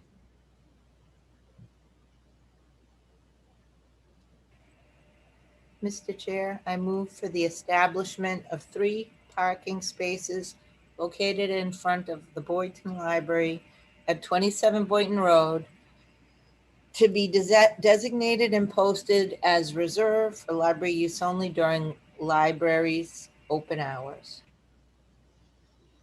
Second. Okay, I have a motion and a second. Any further discussion, deliberation on the parking spaces for the library? Hearing none, on the motion to establish those 3 parking spaces at 27 Boynton Road, reserved for library use only, how would you vote, Jeff? Yes. Julie? Yes. Terry? Yes. Tim? Yes. And I vote yes as well. That's a unanimous vote. Great news for the library, and thank you very much. Thank you. You're welcome, Jackie. Thanks. Okay, we are out of public hearings. We are now into the presentation of our third quarter quarterly reports, and we are leading off with Mrs. Witta and the FY third quarter development services. Thought we would never see you. Are you sure you guys don't need a break? You need a drink? You need, you know. I may run and get a bottle of water, but it'd only take me 2 seconds to get it. So glad to see you. Well, thank you very much for all you guys do. Rough night for you. Yeah, our reports are very similar every quarter. From the last quarter report to this quarter report, we made a lot of headway with vaccinations with COVID, starting with our first responders and making sure that they got done. We continued communication with the schools and very close contact with a lot of different departments, Mass DPH, our regular weekly meetings. I think kudos to everybody who's participated and helped in this. As far as things that I did, particularly as the director of the department, we had a lot of work that revolved around an appeal for the ZBA for Caruth Road, 15 Caruth Road. So I did a lot of work on that. We were still working on the budget, had meetings with the town administrator for the budget, and went pretty well. As far as the building department part of our department, it's still really busy. There were 87 permits issued in the last 3 months. And 10 of those permits were new single family homes. And there was a basic construction value of up over $3 million, resulting in about $30,000 in collected fees. We also, along with that, our wiring inspector and our plumbing and gas inspector become very busy too. Wiring had 58 permits and plumbing and gas had 38 permits. So very busy there. The Agricultural Commission saw a little bit of action. They helped a resident rehome a rooster That was a noise nuisance, and they also helped rehome some chickens that a resident could no longer take care of. So they do help when they can. They are a wealth of knowledge too. The Zoning Board of Appeals heard a request for a variance on 131 Dudley Road. That was approved. They began the process of 881 Patriots Road, which was continued at that point in time. 15 Caruth Road was heard, and they actually voted to uphold the zoning enforcement officer's determination. Planning Board, for a couple meetings, had no agenda items. They did help with an issue on Michael's Lane for some lots that were available. There was a covenant that wasn't properly processed quite a few years back. So working with Attorney Glennie, we were able to straighten that out at no cost to the town. Conservation, again, with new houses and lots of permits in the building department, they were pretty busy. Several site walks, South Road, Clare Ave, Patriots, Pale Factory, Shore, over off of Shore on 4th. And they did an RDA, actually they did an NOI for the old Royalston Road culvert, which is going to be going into, should be starting soon. Let's see. And Board of Health, we had 13 brand new septic system applications come through, a couple of repairs, 11 well permits, 3 perk tests, all based off of the new buildings going up. I thought it was necessary to reach out to people who are buying houses with septic systems. We have a lot of people moving from the Boston area out this way, and they don't really know what a septic system is. So we provided them with information, just the basics that tell them how to take care of it and what not to do. So we're trying to do some outreach more. And Look, on that, I know that within the past few days, you and I definitely knew about one issue where there was no work being done, no permit. I heard from George Andrews on something else at a house on off of Patriots, a road off of Patriots. There was work being done. I'm wondering in the future if, like, we had talked about something like Citizens Academy or a welcome package for the town. I think you might have even worked on something like that, where people know that, yes, in Massachusetts, and specifically in communities, there are laws. You do have to ask for permits, because to me, it felt like an uptick. Maybe I'm just more aware of it, but I certainly, I hear what you're saying about making sure that people know what the local considerations are. yeah, I think that's a great idea. If we can get together, maybe put together some kind of packet, each department come up with something that's pertinent to them. I don't see why that wouldn't be something that we could do. Right. Thanks, Larry. No problem. And that looks like you're into your report. It is. Any questions from the board? Mr. Chairman? Go ahead, Julie. Go ahead, Julie. Hey, Lori, great job. Awesome job. I know it's getting really busy around town. I just wanted to know how long on a complaint, when it's issued, how does it get addressed? Can you just elaborate on that? Sure. And some take much longer than others. So as an example, this past week, we had a complaint that there was work being done without permitting. So in all reality, that's an easy one. I did a cease and desist letter for the building department. I ran it out there in person, and the next day we had a permit application on file for the work that was being done. Some of the harder ones, so the process is like a nuisance complaint. That can be trash, animals, noise. Those can get a little bit more complicated. We try to touch base. We look for compliance. We try to work with the people.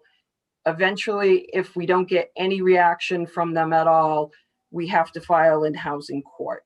And then it's up to housing court to decide how much time the individual gets to make good on what's been noted, what violations. Good question.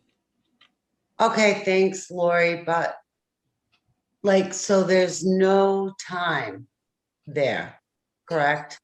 They Like usually, with a nuisance or a trash issue or a complaint against a neighbor, whatever. So legally, there's really no like time limit on that, correct? no, I just there want to clarify that. there is. Normally they get 30 days to start, and then it becomes a negotiation process. Okay, thank you. Welcome. Thanks, Julie. Any other board member comments? Questions? All right, hearing none. Laurie, have a great evening. Thank you. All right, next up is the financial team, starting with Kelly, and looks like the order will be Kelly, Luann, and Cheryl. Does that sound right? Is that okay with you, ladies? Yes. Kelly, Luann, then Cheryl? Yep. All right. Okay. So the third quarter for my office was actually a catch-up quarter with not having an assistant for that extended period of time. Nicole came back full-time, and that was able to help me to get caught up. So things are back on track with us. And then I had the Zoom school with the MMAAA. It was just very, it was very difficult because a lot of our classes are hands-on. It's not really just sitting in a class and, you know, listening. So we couldn't really do that this year. And so that was very challenging. The MMA just released that they're going to do the test for the certification on May 26th. Great. However, I have a family commitment that we've had for well over a year, and it's something that I can't miss. So I'm unfortunately not going to be able to take the test this year. Hopefully next year they'll have the school back, and I can be there in person. The remote working seems to be working very well. And, you know, I'm willing to continue this, you know, as long as the town would like me to. Thanks for that. The expenditures, things are doing really well. There's not any department that has really overspent anything. The only thing that's over the 75% was the other benefits for the Worcester Regional. To March 31st, we've spent $401,000 on COVID expenses, of which we're getting money back from FEMA plus money that we received from the CARES. They did just release guidance today on the updated reconciliation as FEMA changed all of the rules, I guess, halfway through the game. So now we're kind of starting from square one. So they've sent out guidance of how to take care of that. The Chapter 90 reimbursement, we've got that the 1st of April, so we're caught up now with that. And the revenue, we're really doing well. We're at 74%. And on the excise tax, we've already got 95% of the budget for this year. And the meals tax is right on budget. Even with COVID, we were concerned that there would be a reduction in that because of people not being able to eat out, but we're right on track. So doing well with that. And you also will see in the packet the special articles report. I'm going to be doing that every quarter so that you can see what the articles, the special articles are and what their status is, you know, so that you can kind of be up to date with that. And that's pretty much all I have. I appreciate it. Now, I went through the BBA that's in our packet, and two things jumped out at me. Was the first one was the special articles, which one were at 100%. There are a few that were incremental that had like a low number, like 20 or 30%, and then the ones that were 0. And that special article thing that you included there to give the status of that, I thought was very helpful. Otherwise, you look through this and say, when are we doing it? You see some 19s, you see some 20s, and obviously you're definitely going to see some 21s. But I thought that was a good way that you provided that extra information. It was definitely the questions that I was writing down, and then I scribbled them all out because it was in the packet. The other thing that I saw that from a budgetary department point of view, it looked like April timeframe, the average execution rate of the departments is right around the 60%. I saw probably not higher than 70, but between 60 and 70%, given that where we are in the year. So I kind of used that as the rule of thumb as I went down through the departments to see how they were doing with execution. So again, thank you for your report. I appreciate it. Any other board member comments or questions for Kelly?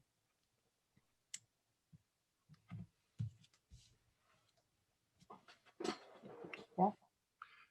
Wow. Okay. Next is Luann. Good evening, guys. Hello. Third quarter and fourth quarter real estate tax bills went out. About 4,500 bills went out. Of those 4,500 bills, I got 7 applications for abatements this year. 4 have been granted, 3 are pending property visits or additional information. This year also, we gave out 174 exemptions to homeowners, and that was a total of about $94,000 coming off of their taxes. The figure's a little bit down from last year. We had $107,800. I'm not quite sure why, because this year we went above and beyond as far as getting out applications to people who got them last year. We mailed out a lot of them. We've emailed a lot of them. So it was just, some people just didn't end up turning in their applications this year. Unfortunately, the deadline's coming on, so there's nothing we can do this year, and hopefully next year we'll just push and try to get those people back to apply for their exemptions.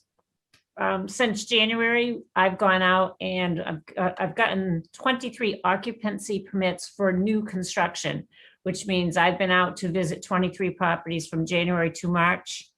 So after that's done, I come back in and I do supplemental billing for that, and that's bringing in another $69,000 based on occupancy date through the end of the year. So that adds to the new growth in the town for this year.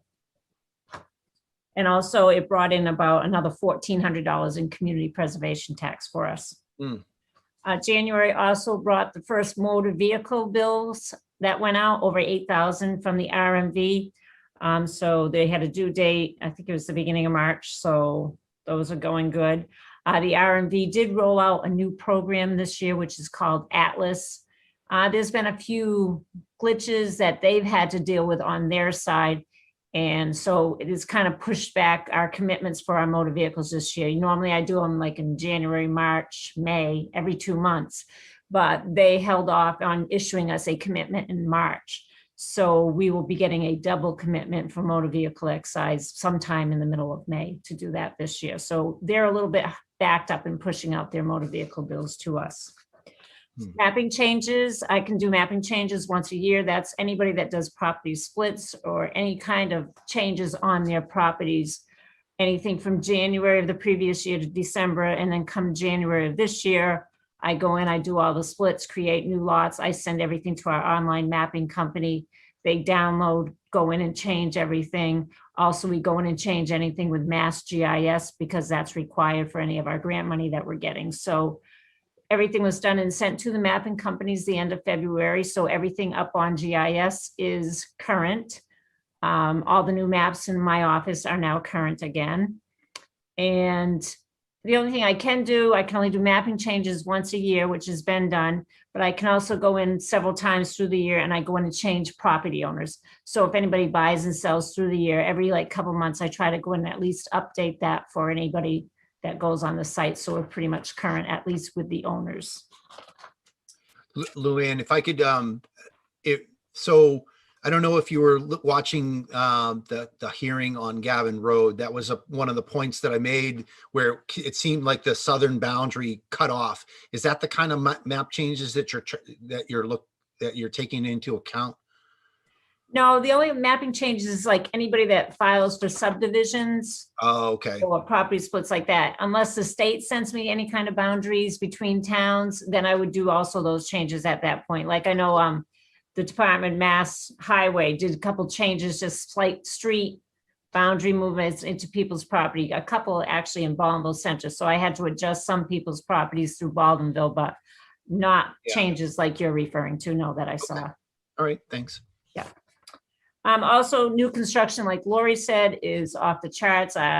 Wintertime did not affect anybody pulling permits. So just in the last couple of months, I went out and did another 55 visits to properties just to check for new garages, decks, additions, anything that people are pulling to put on their properties.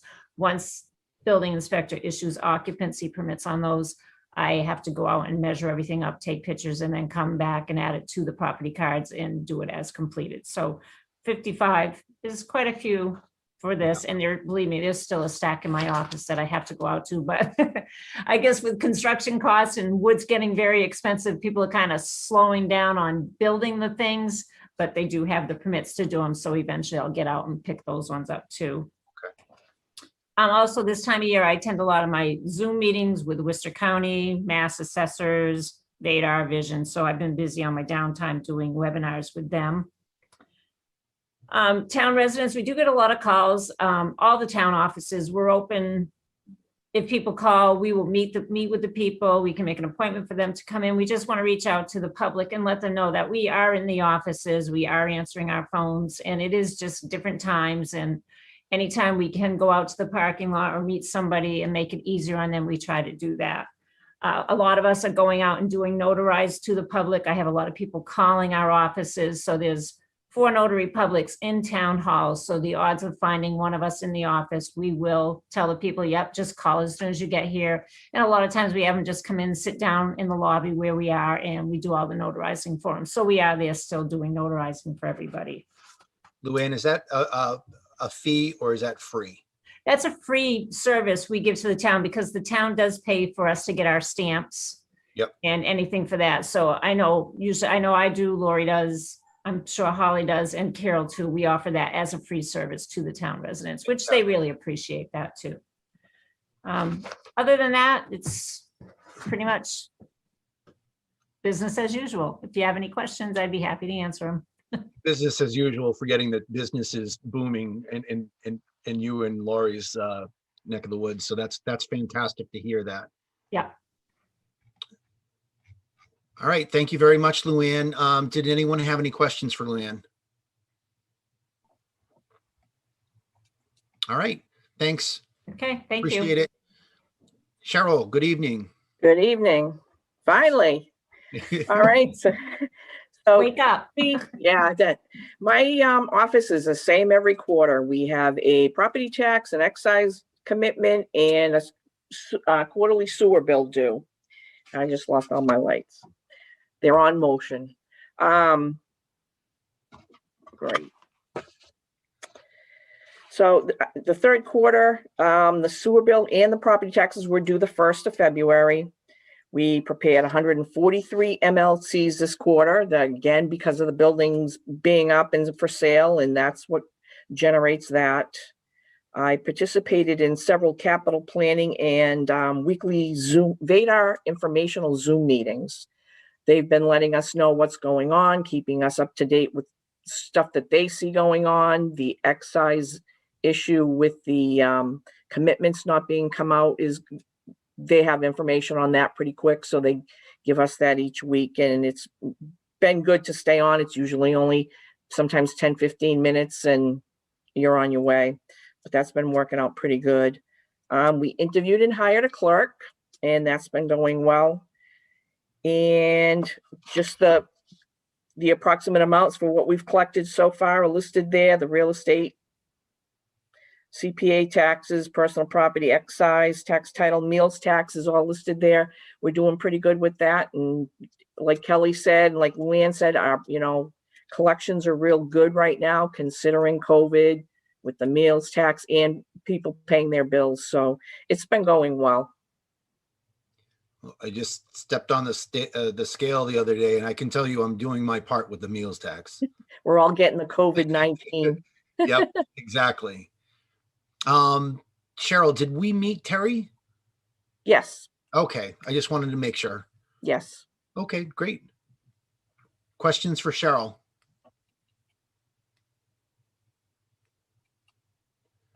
All right, ladies, thank you very much for joining this evening. Glad you had the heads up that you were going to be later on in the deck and that you could eat dinner first. So appreciate it. Again, Kelly, thank you very much for all of the data that you put in, the BVA that's in our packet. It's good to see it in that location. I like that. Okay, last go around. They're about to disappear. Last questions for Cheryl, Luann, and Kelly. Thanks for staying on with us and appreciate everything you do. Thanks. Have a good night. Thanks to all of you. Comprehensive reports. Excellent. Have a good night. And last report tonight is from Jackie Prime, Community Services, third quarter FY21. Good evening, Jackie. Hi again. Hello. So for the library, even though we remained closed to the public for this quarter, our curbside and e-materials borrowing increased steadily. We did a few new storytime videos with TCTV. I presented the fiscal year 22 library budget to the select board and advisory. Started work on the seed library.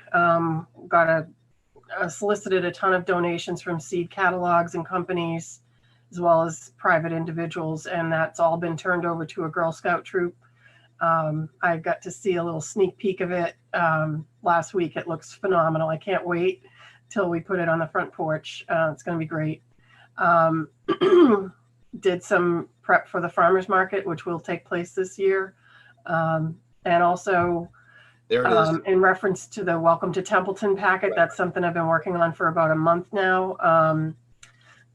Just initially reaching out to about 3 dozen local in-town companies to see if they had any interest in offering discount coupons or whatever. Haven't had a huge, great response to that, but I'm still working on putting together an informational packet for new people, because 30 years ago, I was the city mouse that came here and I didn't know what the heck this town was all about. So, so I think it'll be a welcome thing. And Luann was good enough to give me kind of an estimate on how many new people are moving into town each year. So I'll be able to anticipate that. So that's the library side of things. If you have any questions.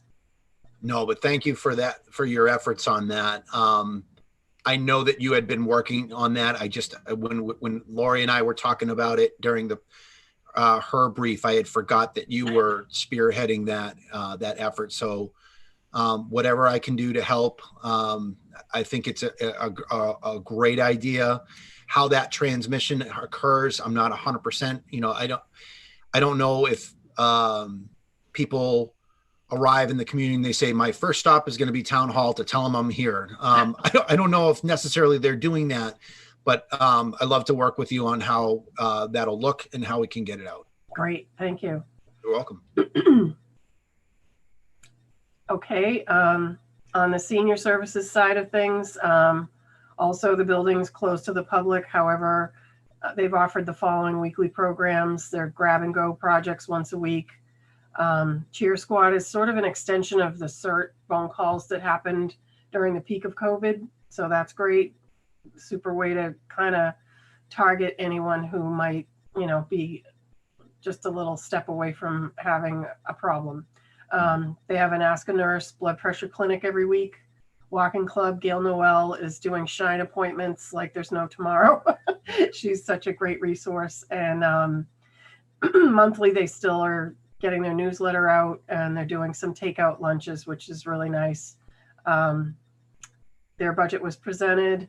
And also one of the most important things this quarter, I think, on the senior services side has been the guidance for the COVID vaccine. They've just done the lion's share of trying to really help our residents navigate that. So that's been phenomenal. And Cindy's Mass Council on Aging grant for caregiver respite was awarded, which is so great. And she's already getting lots of folks who are really thrilled to take advantage of that. And we've got 3 new COA board members. So things are going really, really well over there. I couldn't be happier with all they're doing. So any questions on senior services? I do not, but I echo what you're saying. The great things are happening. Cindy, I know that I work with you guys to be able to get that messaging out. Our 211, her blast phone call. So excellent job and kudos to your team. Great. If I could just jump in, Mr. Chairman, for a second and recognize the fact that was just mentioned that we received that grant, and I think Steve will be at some point announcing his. Community services has been working pretty diligently on getting grants wherever they can. I know that's a goal, and I know members here brought that up at various times, getting our departments to go for grants. So I mean, we're doing everything we can, taking that seriously. Some departments I'd like to really go for more, and it's good to see this department really being aggressive. I agree. Going after grants, but I tell certain people, I only have the authority to sign off on 5,000 or less. Otherwise, that's go to the select board. So fantastic. And the advisory committee's got our back. Will Spring, watching his webinars, making sure that we know about the money. Cohesive team, I'm telling you. Tim got to me first, though. Got to give Tim credit. All right. Okay. Shout out for the EC. Go ahead, Jackie. Sheila couldn't be here tonight, so her report includes recertified Chapter 115 applications. She did turn her veterans food giveaway over to the folks at the Legion, and that's still a phenomenal effort that she's been doing for so long. So I'm glad she's got some help there. She was pursuing a possible veterans COVID vaccine site here.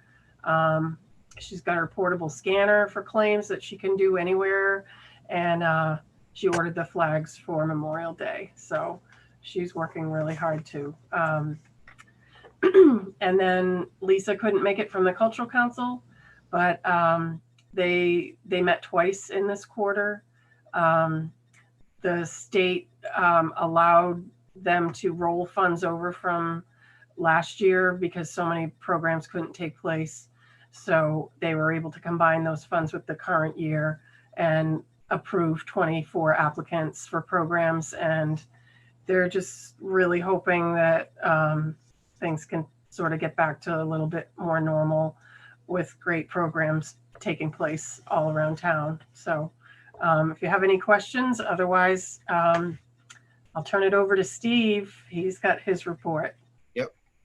Thank you very much, Jackie. Steve, I'm looking at your report now. Tonka toys, first thing I see. How you doing, folks? Thank you for the time. I have a couple graphs, so I'm going to share this for you. Okay.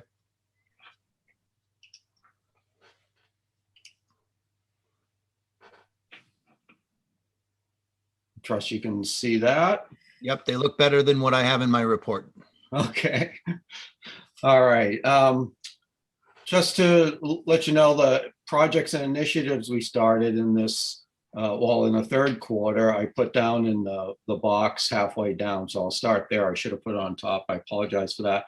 So in January, we finally got back to doing more of our community programs. We really had a focus on meetings all throughout 2020 and, Master Zoom and YouTube and The TV server took an awful lot of time to get ready, and we really had to pull Hannah over when we were shorthanded to work on meetings. And there really wasn't much going on for us to, get out there and tape things for. So we're happy to get back to that and working on our sponsorships with the collector time videos some of you may have seen. And we finally got some, good hybrid meeting research done, and I think we have a system, so when everyone's ready to go back partially in person and partially on Zoom, I think we have a really good system in place to do that.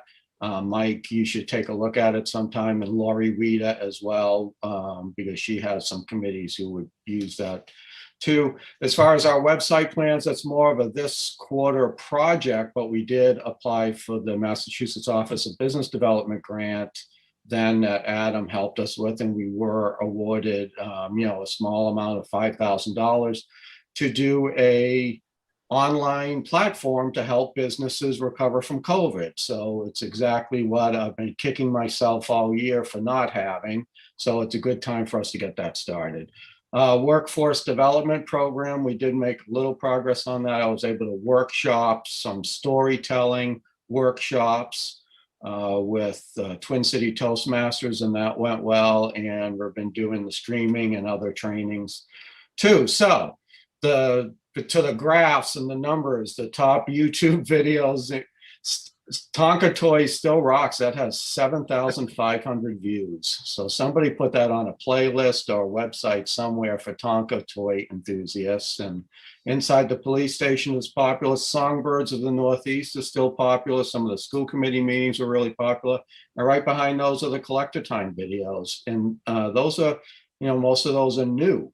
So I think the community videos, even though in passing we may see a meeting get 100 hits, and a community video, something like collector time, gets 15 hits 1 week, they really add up over time. And the Historical Society is great about sharing that stuff out, and that's what we like from organizations. So in YouTube, we got 60 more subscribers and over 14,000 views during the quarter. I think we're at about 13,000 last quarter, so it's a slight increase.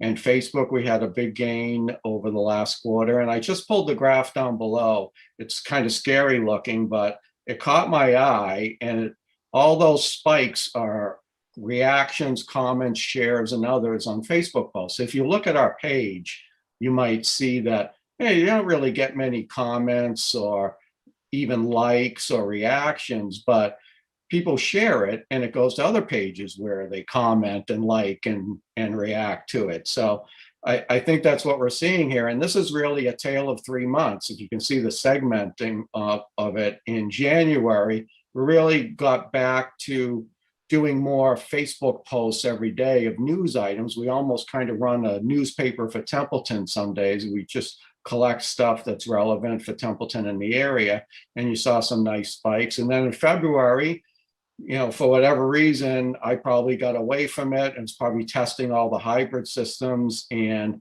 wasn't at my computer and desk all the time. And those are probably, a COVID update from Lori in the morning and, a meeting announcement in the afternoon. And that's kind of a baseline. And I didn't intend to do it like this, but it worked out pretty well. And then in March, you see the big spikes, and that's when we got back to doing really a news feed and doing multiple posts a day. And the collector time feed videos went out and are shared by the Historical Society, and many people comment on them. So, that's where we want to be. And I just think it's really interesting that we're more like an informational distributor to other sites, and then people may comment and share on it. We get credit for it. So that's how we want to network with people. It's kind of like a hub and spoke system and go out there. And I started doing an audit of our year, and I'll do one for the fiscal year as well. So over the year of COVID, from March 16th to March 16th, we did 153 meetings, 230 total meeting hours. I just wanted to put in there that the average is 1.5 hour meeting. And some people will say to us, well, it's just going to be a 5-minute meeting, so it's only 5 minutes of your work. We have, by the time the meeting starts, we already have more than an hour into it, just for setup and scheduling. And then afterwards, I'll be here for 20 minutes scheduling this meeting for the next few days. So, we put an hour and a half into extra time into every meeting. And I just want to make that clear to some people. So that's my report. I'm glad to answer any questions from you. Thank you for your time. Thanks, Steve. I do have a point of order before we go into any questions for Steve. Item C12 of our select board handbook stipulates at 10 o'clock, we must take a vote to continue with our meeting. I'm looking at our agenda, and we're, even though some of these items are probably quicker than the top half, we're about halfway through. I'd entertain a motion to continue the meeting past 10 o'clock. So moved. Second. I have a motion and a second. Any discussion on working past 10 o'clock? Hearing none on the motion to work past 10 o'clock in accordance with C12 of the handbook. How do you vote, Jeff? On a school night, yes. You threw me off. Julie?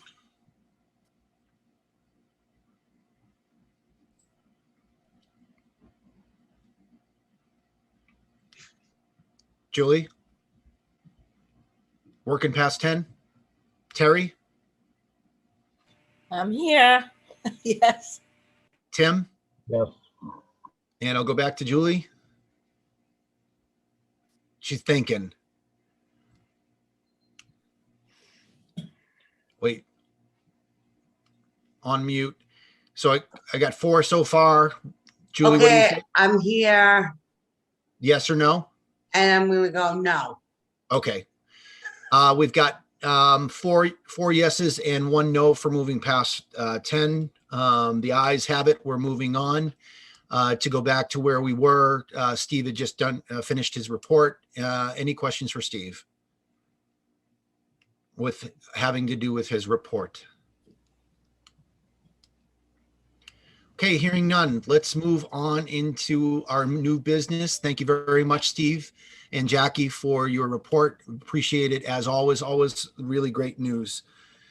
All right, action related to the CDBG subordination mortgage of, or subordination of the lien on the mortgage having to do with 16 Walnut Street, Baldwinville. Adam? In your packet, you could see a memorandum from Peter Sanborn, who's our CDBG person that we work with. He doesn't see any issues with it, so moving to subordinate the town's lien on 16 Walnut Street, Baldwinville, to the Athol Savings Bank as presented, and for the chair to sign would be the appropriate action to take on this. Okay.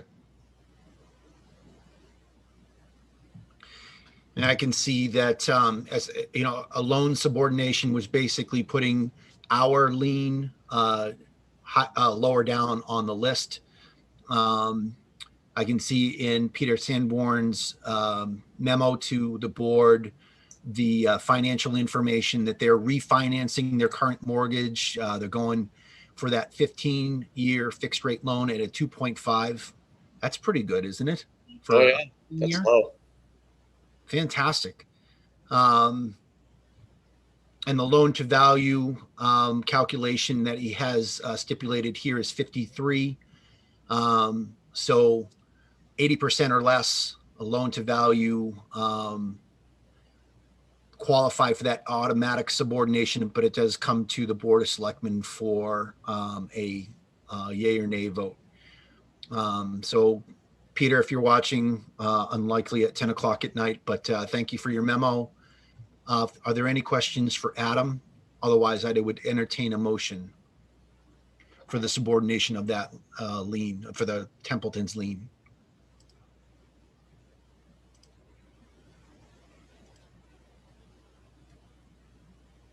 Mr. Chairman. Yes, Tim. I move to subordinate the town's lien on 16 Walnut Street, Baldwinville, to the Athol Savings Bank as presented, and for the chair to sign. Second. Okay, thank you, Tim. I heard Julie on the second. Thanks, Jeff. Any questions on that? I thought the memo was very good and to the point, and we've had these before. I like to see that positive move forward with homeowners. So I would not object to allowing our lien to be subordinate. Any further questions, comments, concerns? Nothing on the YouTube chat. On the motion to allow the subordination of the Templeton lien on 16 Walnut Street, Baldwinville, how would you vote, Jeff? Yes. Julie? Yes. Terry? Yes. Tim? Yes. And I vote yes as well. Thank you, everyone. All right, next action is action related to Amendment 1 of the updated financial management policy. This is the addition of the policy having to do with the year-end transfers. I know that we've talked that before, but Adam, if you could just give us a quick synopsis. This will, we have been discussing this at, I believe it was brought up by Jeff a while back. We've had, I believe, at least one meeting with the advisory committee in a joint fashion. This was also included in your budget and legislative package to streamline the process when it comes to year-end transfers. This would allow for the chair of the select board to invite the advisory committee for a joint meeting, which will have both the advisory committee and the select board there to have the department head or whoever's the requester present why we need a transfer and all the facts and make the process simple instead of the department head going out to one meeting and then having to go out to another. And then there's that way the same information, communications consistent a lot across the board, and just makes for the process to go significantly smoother. Additionally, you'll notice this is amendment number 1, because what we did, Holly, I believe sent that all out to you, of consolidated all the other amendments. So we're able to restart to amendment 1 for our financial management policy regarding the year-end transfers. I'm not sure if anybody else wanted to add to this, but I think we've pretty much covered this throughout the last 9 months or so. That's all I got. Adam, the only question I had, and my question is to Jeff, because he did a lot of work on this. Jeff, does this change meet the intent that you were looking for? No, it doesn't. Again, it's the end of the year transfers, and with the Muni Modernization Act of 2016, all the limits, and you can even transfer out of insurance and benefits. And like Adam stated, having 2 meetings, and the advisory has a question, and 4 years plus on that committee, I saw it happen. If somebody can't make the meeting, who could answer the question, you get a vote, and it's, we want to hear the question, and you go back and forth. You got to schedule another meeting. It puts both entities together and an agreed upon date, time with the parties that need to be there. And it just smooths it out. It just makes it work better. The only thing I would add is the reserve fund transfer can be done anytime during the year, but the end of the years is from May 1st to July 15th. And it meets my intent, what I thought was best for making it simpler, smoother, and more efficient. But not what was on the screen, not as we have it in our packet. What we have in our packet is, yes, it does what my intent was to do. Okay. You had me worried. I thought, like, when you let off, I thought Me too. I wasn't going to say anything. If I misspoke, I apologize, but no, it met my intent of what I wanted to see happen because it does, like Adam said, it smooths it out. It makes it, it just works better. Okay. Going back and forth with, meeting to meeting to ask questions and then have another meeting, and it just. You had me convinced when we talked about it before, so that like tonight was the formality, and I just wanted to ask that final time that, if this was what you had brought to the board, if this was the, the culmination of that work, then you've got my support on it. Yes, we just advisory selectmen get together, like you said, like Adam said, the requester explain it. We agree on a meeting date, both parties come together, the committee and the board, and we should have questions answered and votes and just get it done rather than going back and forth. Agreed.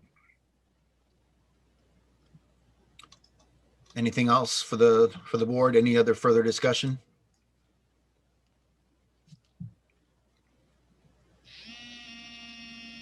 Jeff, would you like to do the honors for the motion? Wow. Or do you not have it? If you don't have it up, that's okay. Yeah, I'll move to approve the amendment number 1 to the updated financial management policy, addition of policy statement, year-end transfers as presented, and this to be incorporated into the signed financial management policy approved on 2/10/21 when we first talked about this. Second. Okay, I have a motion and a second from Julie. Thank you. Any further discussion?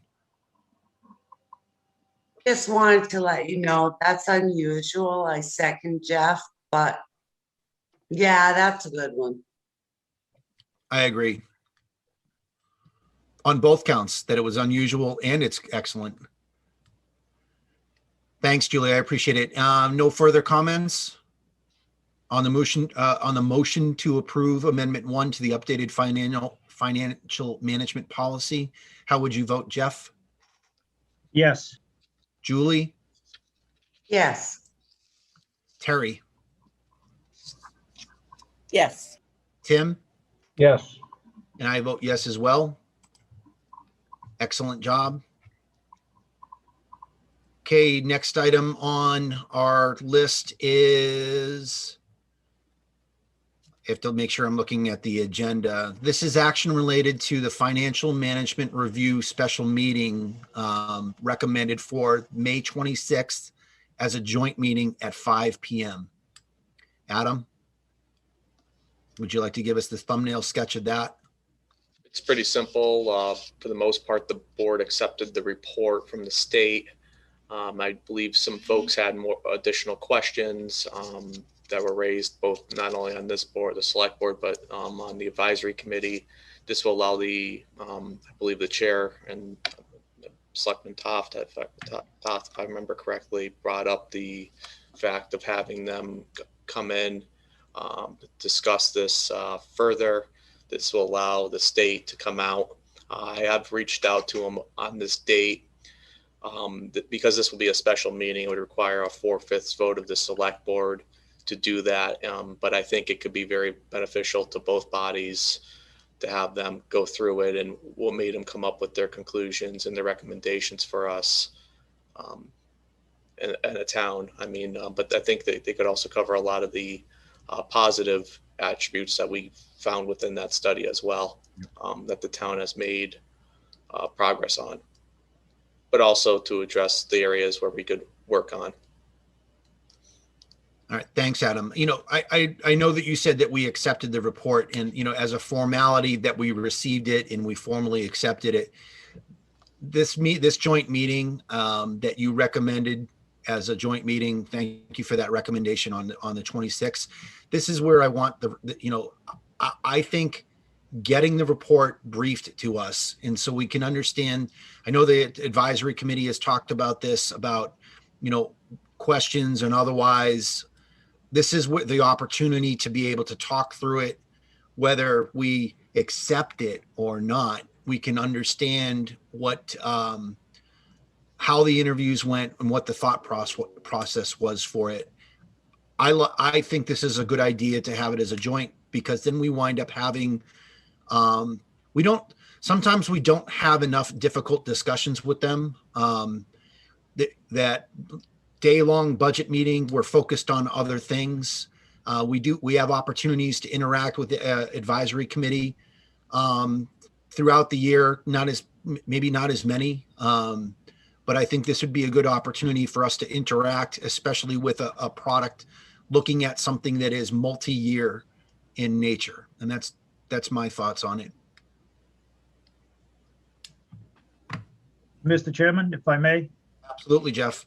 As a follow-up to what you just stated, in 2009, when the first original financial management was done, and they did several other area towns that year, they came out to a selectmen's meeting. Obviously, it was in person then, but they discussed and presented their report in person. And I believe following this follow-up, to have them even online, but to formally present it to the board and to the advisory committee, and you get a chance to ask them about something that you don't always get out of a written report. Like, I read this as your intent was, am I reading this correctly? They can follow up to questions and discuss how, well, yeah, you're taking it this way, but it's more of a thought about consider and perhaps work in that direction, or the two entities, select board and advisory, maybe knock it around and tinker with it. I just think it's better for them to formally come and talk and get things from an in-person sort of, if you will, versus just reading something. I think we get more out of it. Thank you. Yep. Mr. Chairman, Go ahead, Julie. my question is, how much is this gonna cost? Zero. Adam, they're not charging us to make this presentation, are they? Not that I'm aware of, no. Yep, Awesome, thanks. of course. Terry or Tim, any thoughts? Yeah, Mr. Chair.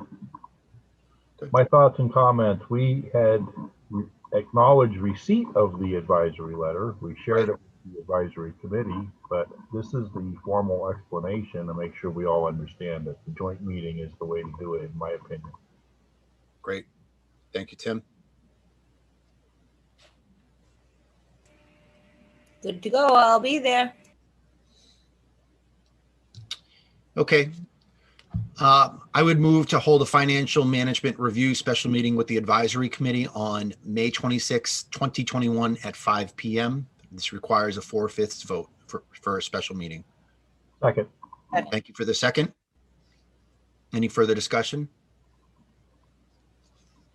Okay, on the motion to hold this FMRSM with the advisory committee on May 26 at 5 p.m., how would you vote? Jeff?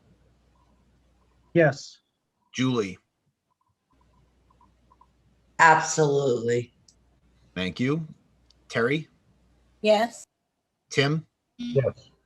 And I'm a yes as well. Holly, that's unanimous. So we'll make sure we schedule that special meeting. Adam, I'm most concerned, or not concerned, but I want to make sure that materials are available, that we, touch base to make sure that the presenters, know the platform wherever we are at that point, May 26, and that we set this meeting up for success. Absolutely. Great. All right, back to the agenda. Let's see, we have action related to the cemetery revolving fund increase, and I don't see Bob on, but I saw the memo. Adam, could you speak to this one? This is pretty simple and straightforward. Bob is looking at getting a mower, and in order for him to get that, or it would need to be increased to $12,500 for fiscal year 21. You could see up the memorandum on the screen. Bob did misspeak at the cemetery commission meeting. I believe his request was 11.5. But he did come in and chatted with me, and he will update the cemetery commissioners of the need to increase it to 12,500 just for fiscal year 21. On your warrant, you'll see that the limit will stay at 10,000. So this will be just for a 1 year limit increase. Okay.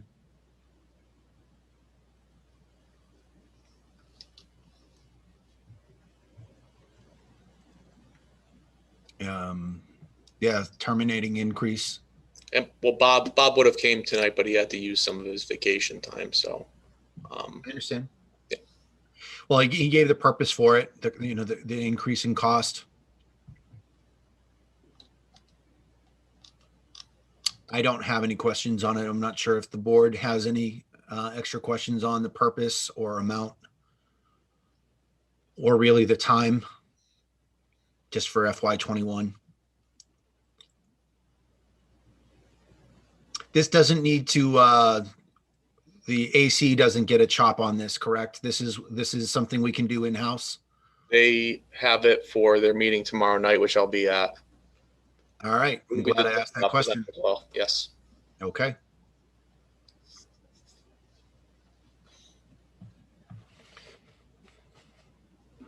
I'd entertain a motion if there are no questions for Adam.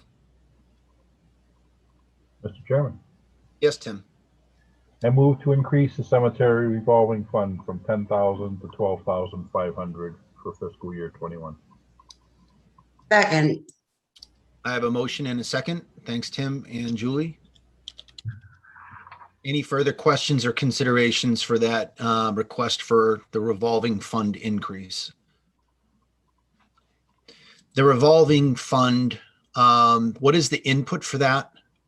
If you could, if anyone could remind me. The input. Yeah, it's a revolving fund. Yeah, they can't expend above the 10 Okay, all right. unless the limit gets increased.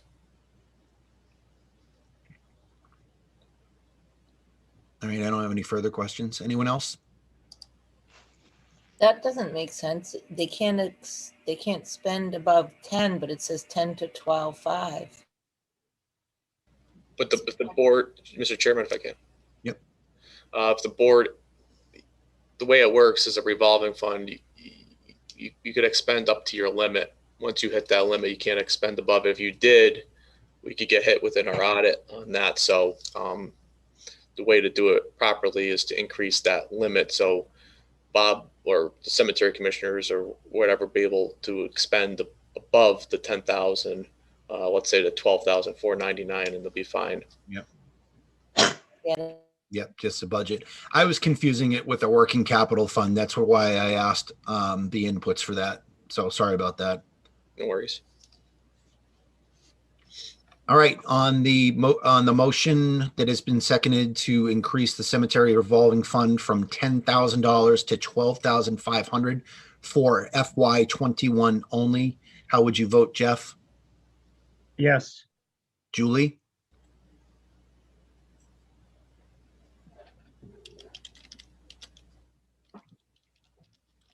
You're off mute, so we'll be able to hear. I think you're off mute. Now you're on mute. Terry? Yes. Tim? Yes. Julie?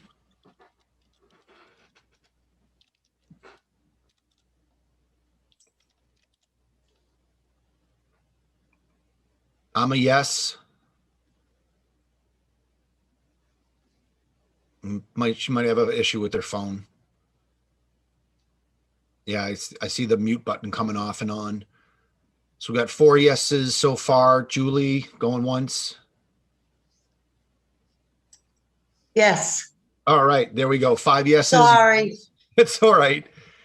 I could see the button going on off. I was trying this.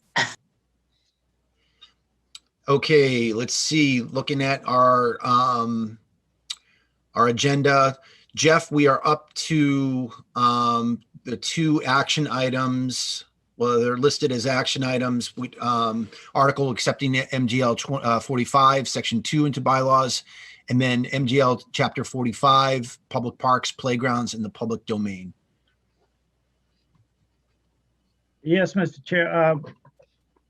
Mass General Law, Chapter 45 deals with parks, playgrounds, and the public domain space. This is something that the town has never done. I was watching summer's series of the Community Preservation Committee, and the July meeting, there was a statement made about in Massachusetts, generally cemetery commissioners have oversight of the parks. And me being me, I went and I looked up cemetery commissioners, Mass General Law, and then I did playgrounds, and there were two different Mass General Laws. I looked up in the bylaws for what laws had been accepted, and back in 1948, and this is looking back, it's not moving backwards. The town accepted the cemetery commissioners, which is Chapter 114, Sections 22 through 26, which gives the power and duties of cemetery commissioners to include reporting the spending of funds overseen by them, such as the Perpetual Care Fund, which has been not happening, actually, in the annual town reports, another subject. So Chapter 45, which is public parks and playgrounds, the town accepted in 51 Section 19 to create a town forest. So I went looking at our comparison communities after I checked with the town clerk to see if something didn't get reported or recorded. She checked, and nope, we haven't accepted these sections for public parks, playgrounds, etc. And has an effect on the ballot because from, I think it's 2014 or 2015, it went from just cemetery commissioners to cemetery and park commissioners, which the town never accepted the general law with public parks and playgrounds. And the lack of doing that, it falls on the Board of Selectmen to be responsible. And over the years, talking to some past cemetery commissioners and stuff, they sort of have kind of unofficially, when they got a hankering or something came up that the selectmen thought that they should, have a say in. And the reason that I think it's important to have the commissioners and our comparison communities, some do it different than others. Ashburnham, for example, the town administrator appoints them. Other towns, they've had town meeting vote and appoint them or elect them. Again, this is not something we're going to have in front of annual town meeting. I just thought it was important to bring forward to make the board aware that, we haven't done this, and unless we want to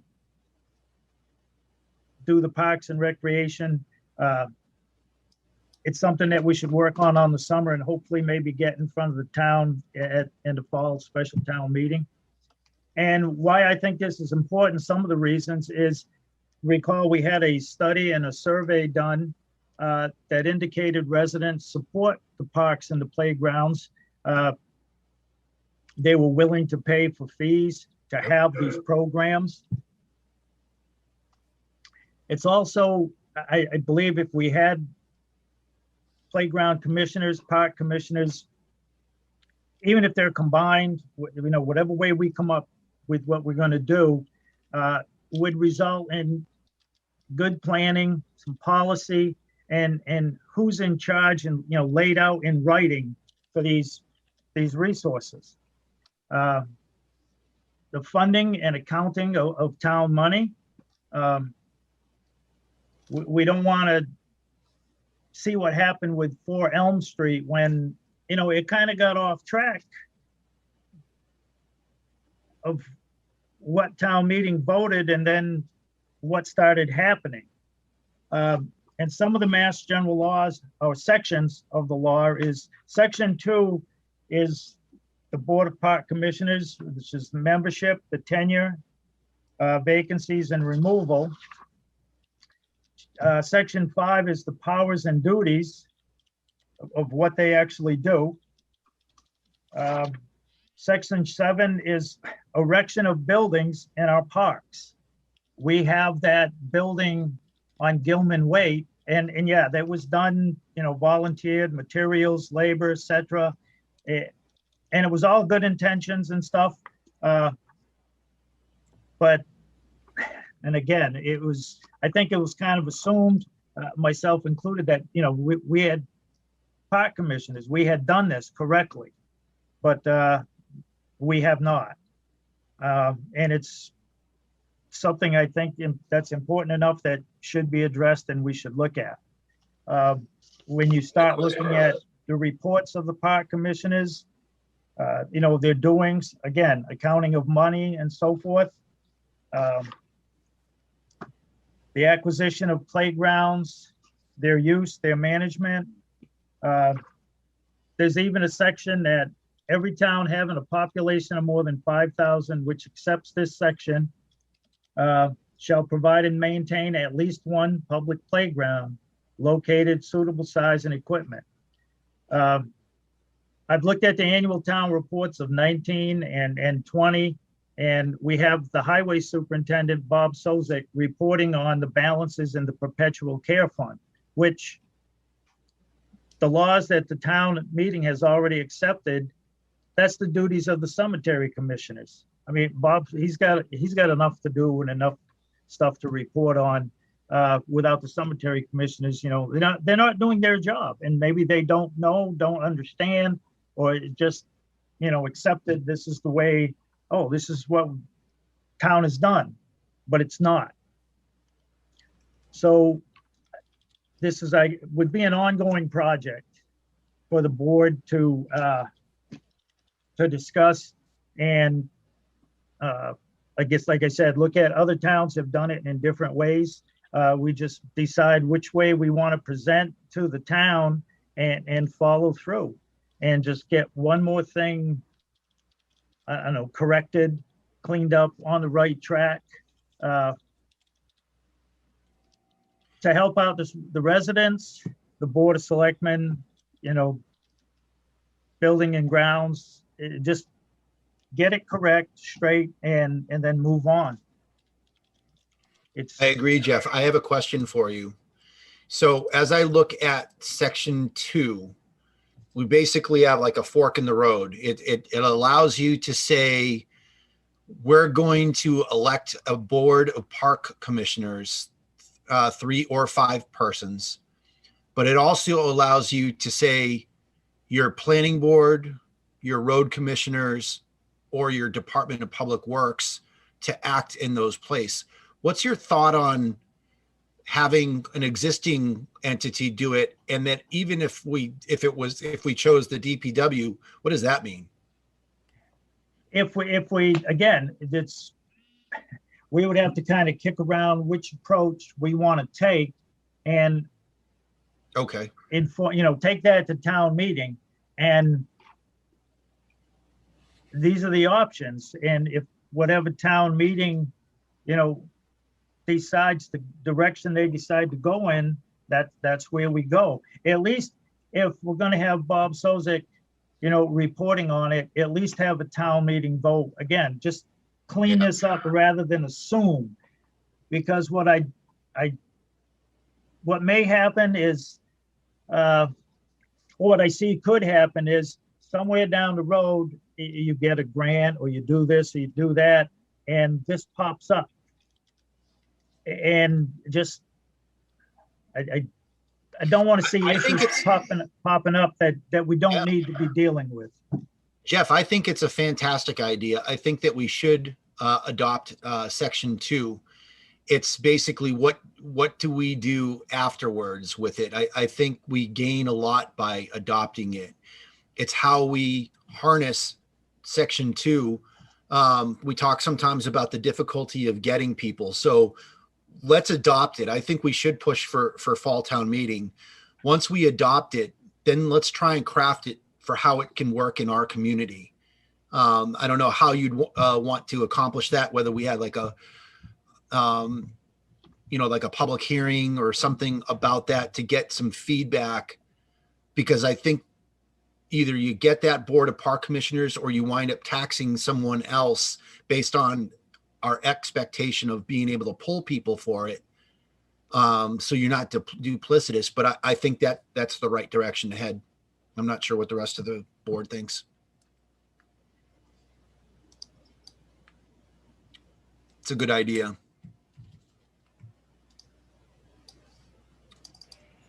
I agree that if it's taken care of and something that before we need it, taken care of before we need it. So if there's anything that requires it to be done and we're applying for something and it's in place, then we're good to go, but I wouldn't put it off. It's the proper I agree with you, Terry. It winds up giving us the proper structure. That way, as we move through all of these different questions, like Jeff was saying, it gives us the proper structure where without trying to assume another entity is supposed to make that decision. Because like Jeff said, right in section 2, it says, if you don't have this, it should be the Board of Selectmen's purview. Mr. Chairman, Yep, go ahead, Julie. I totally agree with your comments on this. So let's just go forward with some of it, but be really careful. Okay. Agreed. Jeff, we had this broken up into section 2 and then public domain.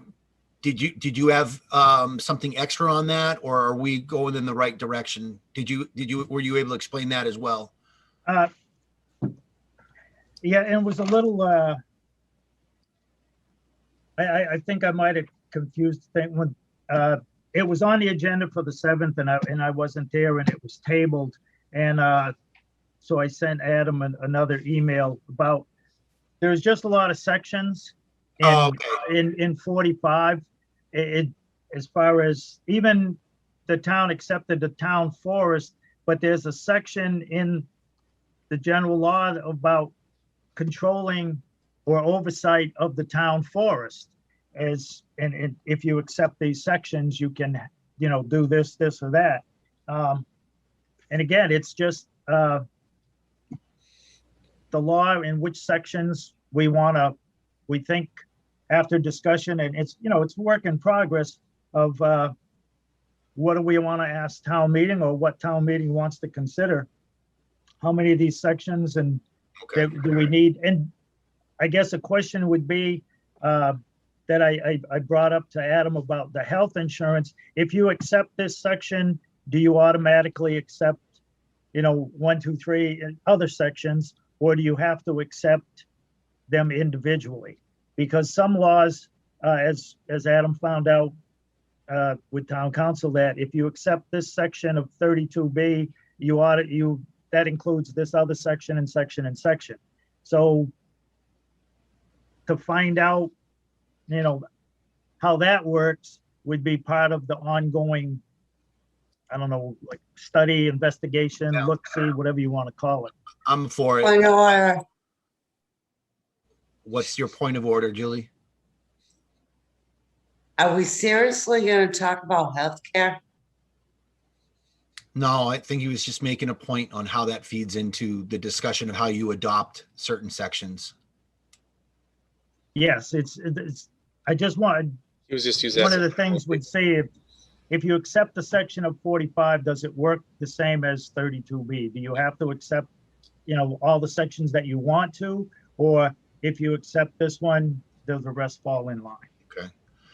It's So just, I can make, if I could make a motion that, that we work on a fall town meeting article that would prescribe the adoption of chapter 45, section 2, with the intent that recreation and public parks, playgrounds, and the public domain are considered by town meeting.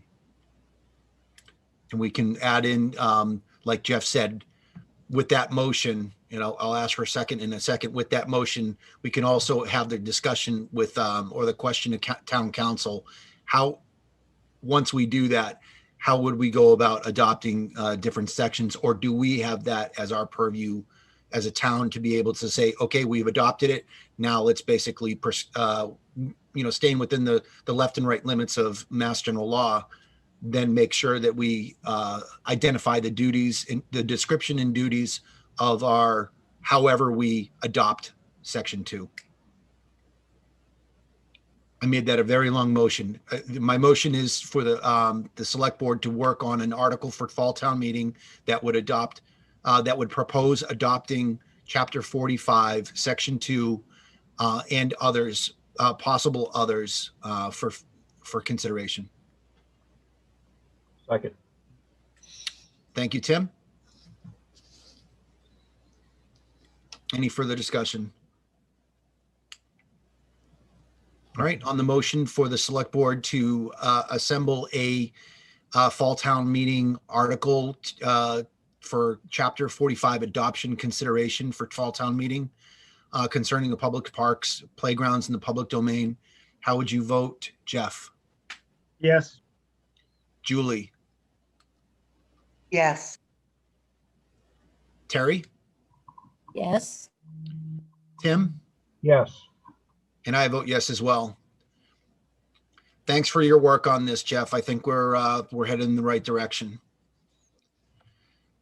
All right, it is 10:41. We are at the end of our new business.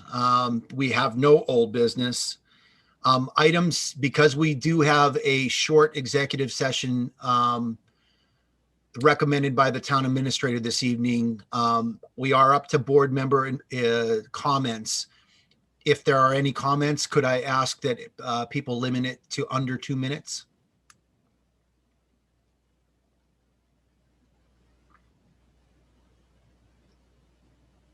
That's my request anyway. If anyone has any comments, go ahead, Jeff. You came off mute first. I will hold off until the next meeting because it will take more than 2 minutes. Yeah. I'm sorry. It's, you know, at 10:41, I trying to. I know the time. I totally get the time. Okay. Tim, Terry, Julie? I have none, Mr. Chair. Okay. Terry and Julie, you're I'm good? fine, thank you. All right. Julie, we're good? Mr. Chairman, we're never really good, but I'm not going to say any comments tonight because we'll be here till tomorrow morning. Nope, we don't want to. We don't want that. All right. With And that, neither do I. with that, let's see. We have a very short executive session that we will not be coming back into public meeting for. So Steve, we will not be coming back. The only reason we will be coming back is to close the open meeting. So I would entertain a motion for executive session and possible action. No, it's not going to, Adam, there's no possible action. No. An executive session with no action per Mass General Law, Chapter 30A, subsection 21 Alpha 3, and that has to do with strategy relating to collective bargaining. Do I hear a So motion? moved. Thank you, Julie. Second. Second. Thank you, Tim. Any discussion? That's executive session with no action for collective bargaining. And that's a roll call vote. How would you vote, Jeff? Yes. Julie? Terry, Yes. Tim, Yes. Julie, Yes, sorry, no walked problem. away. No problem. And I'm a yes as well. All right.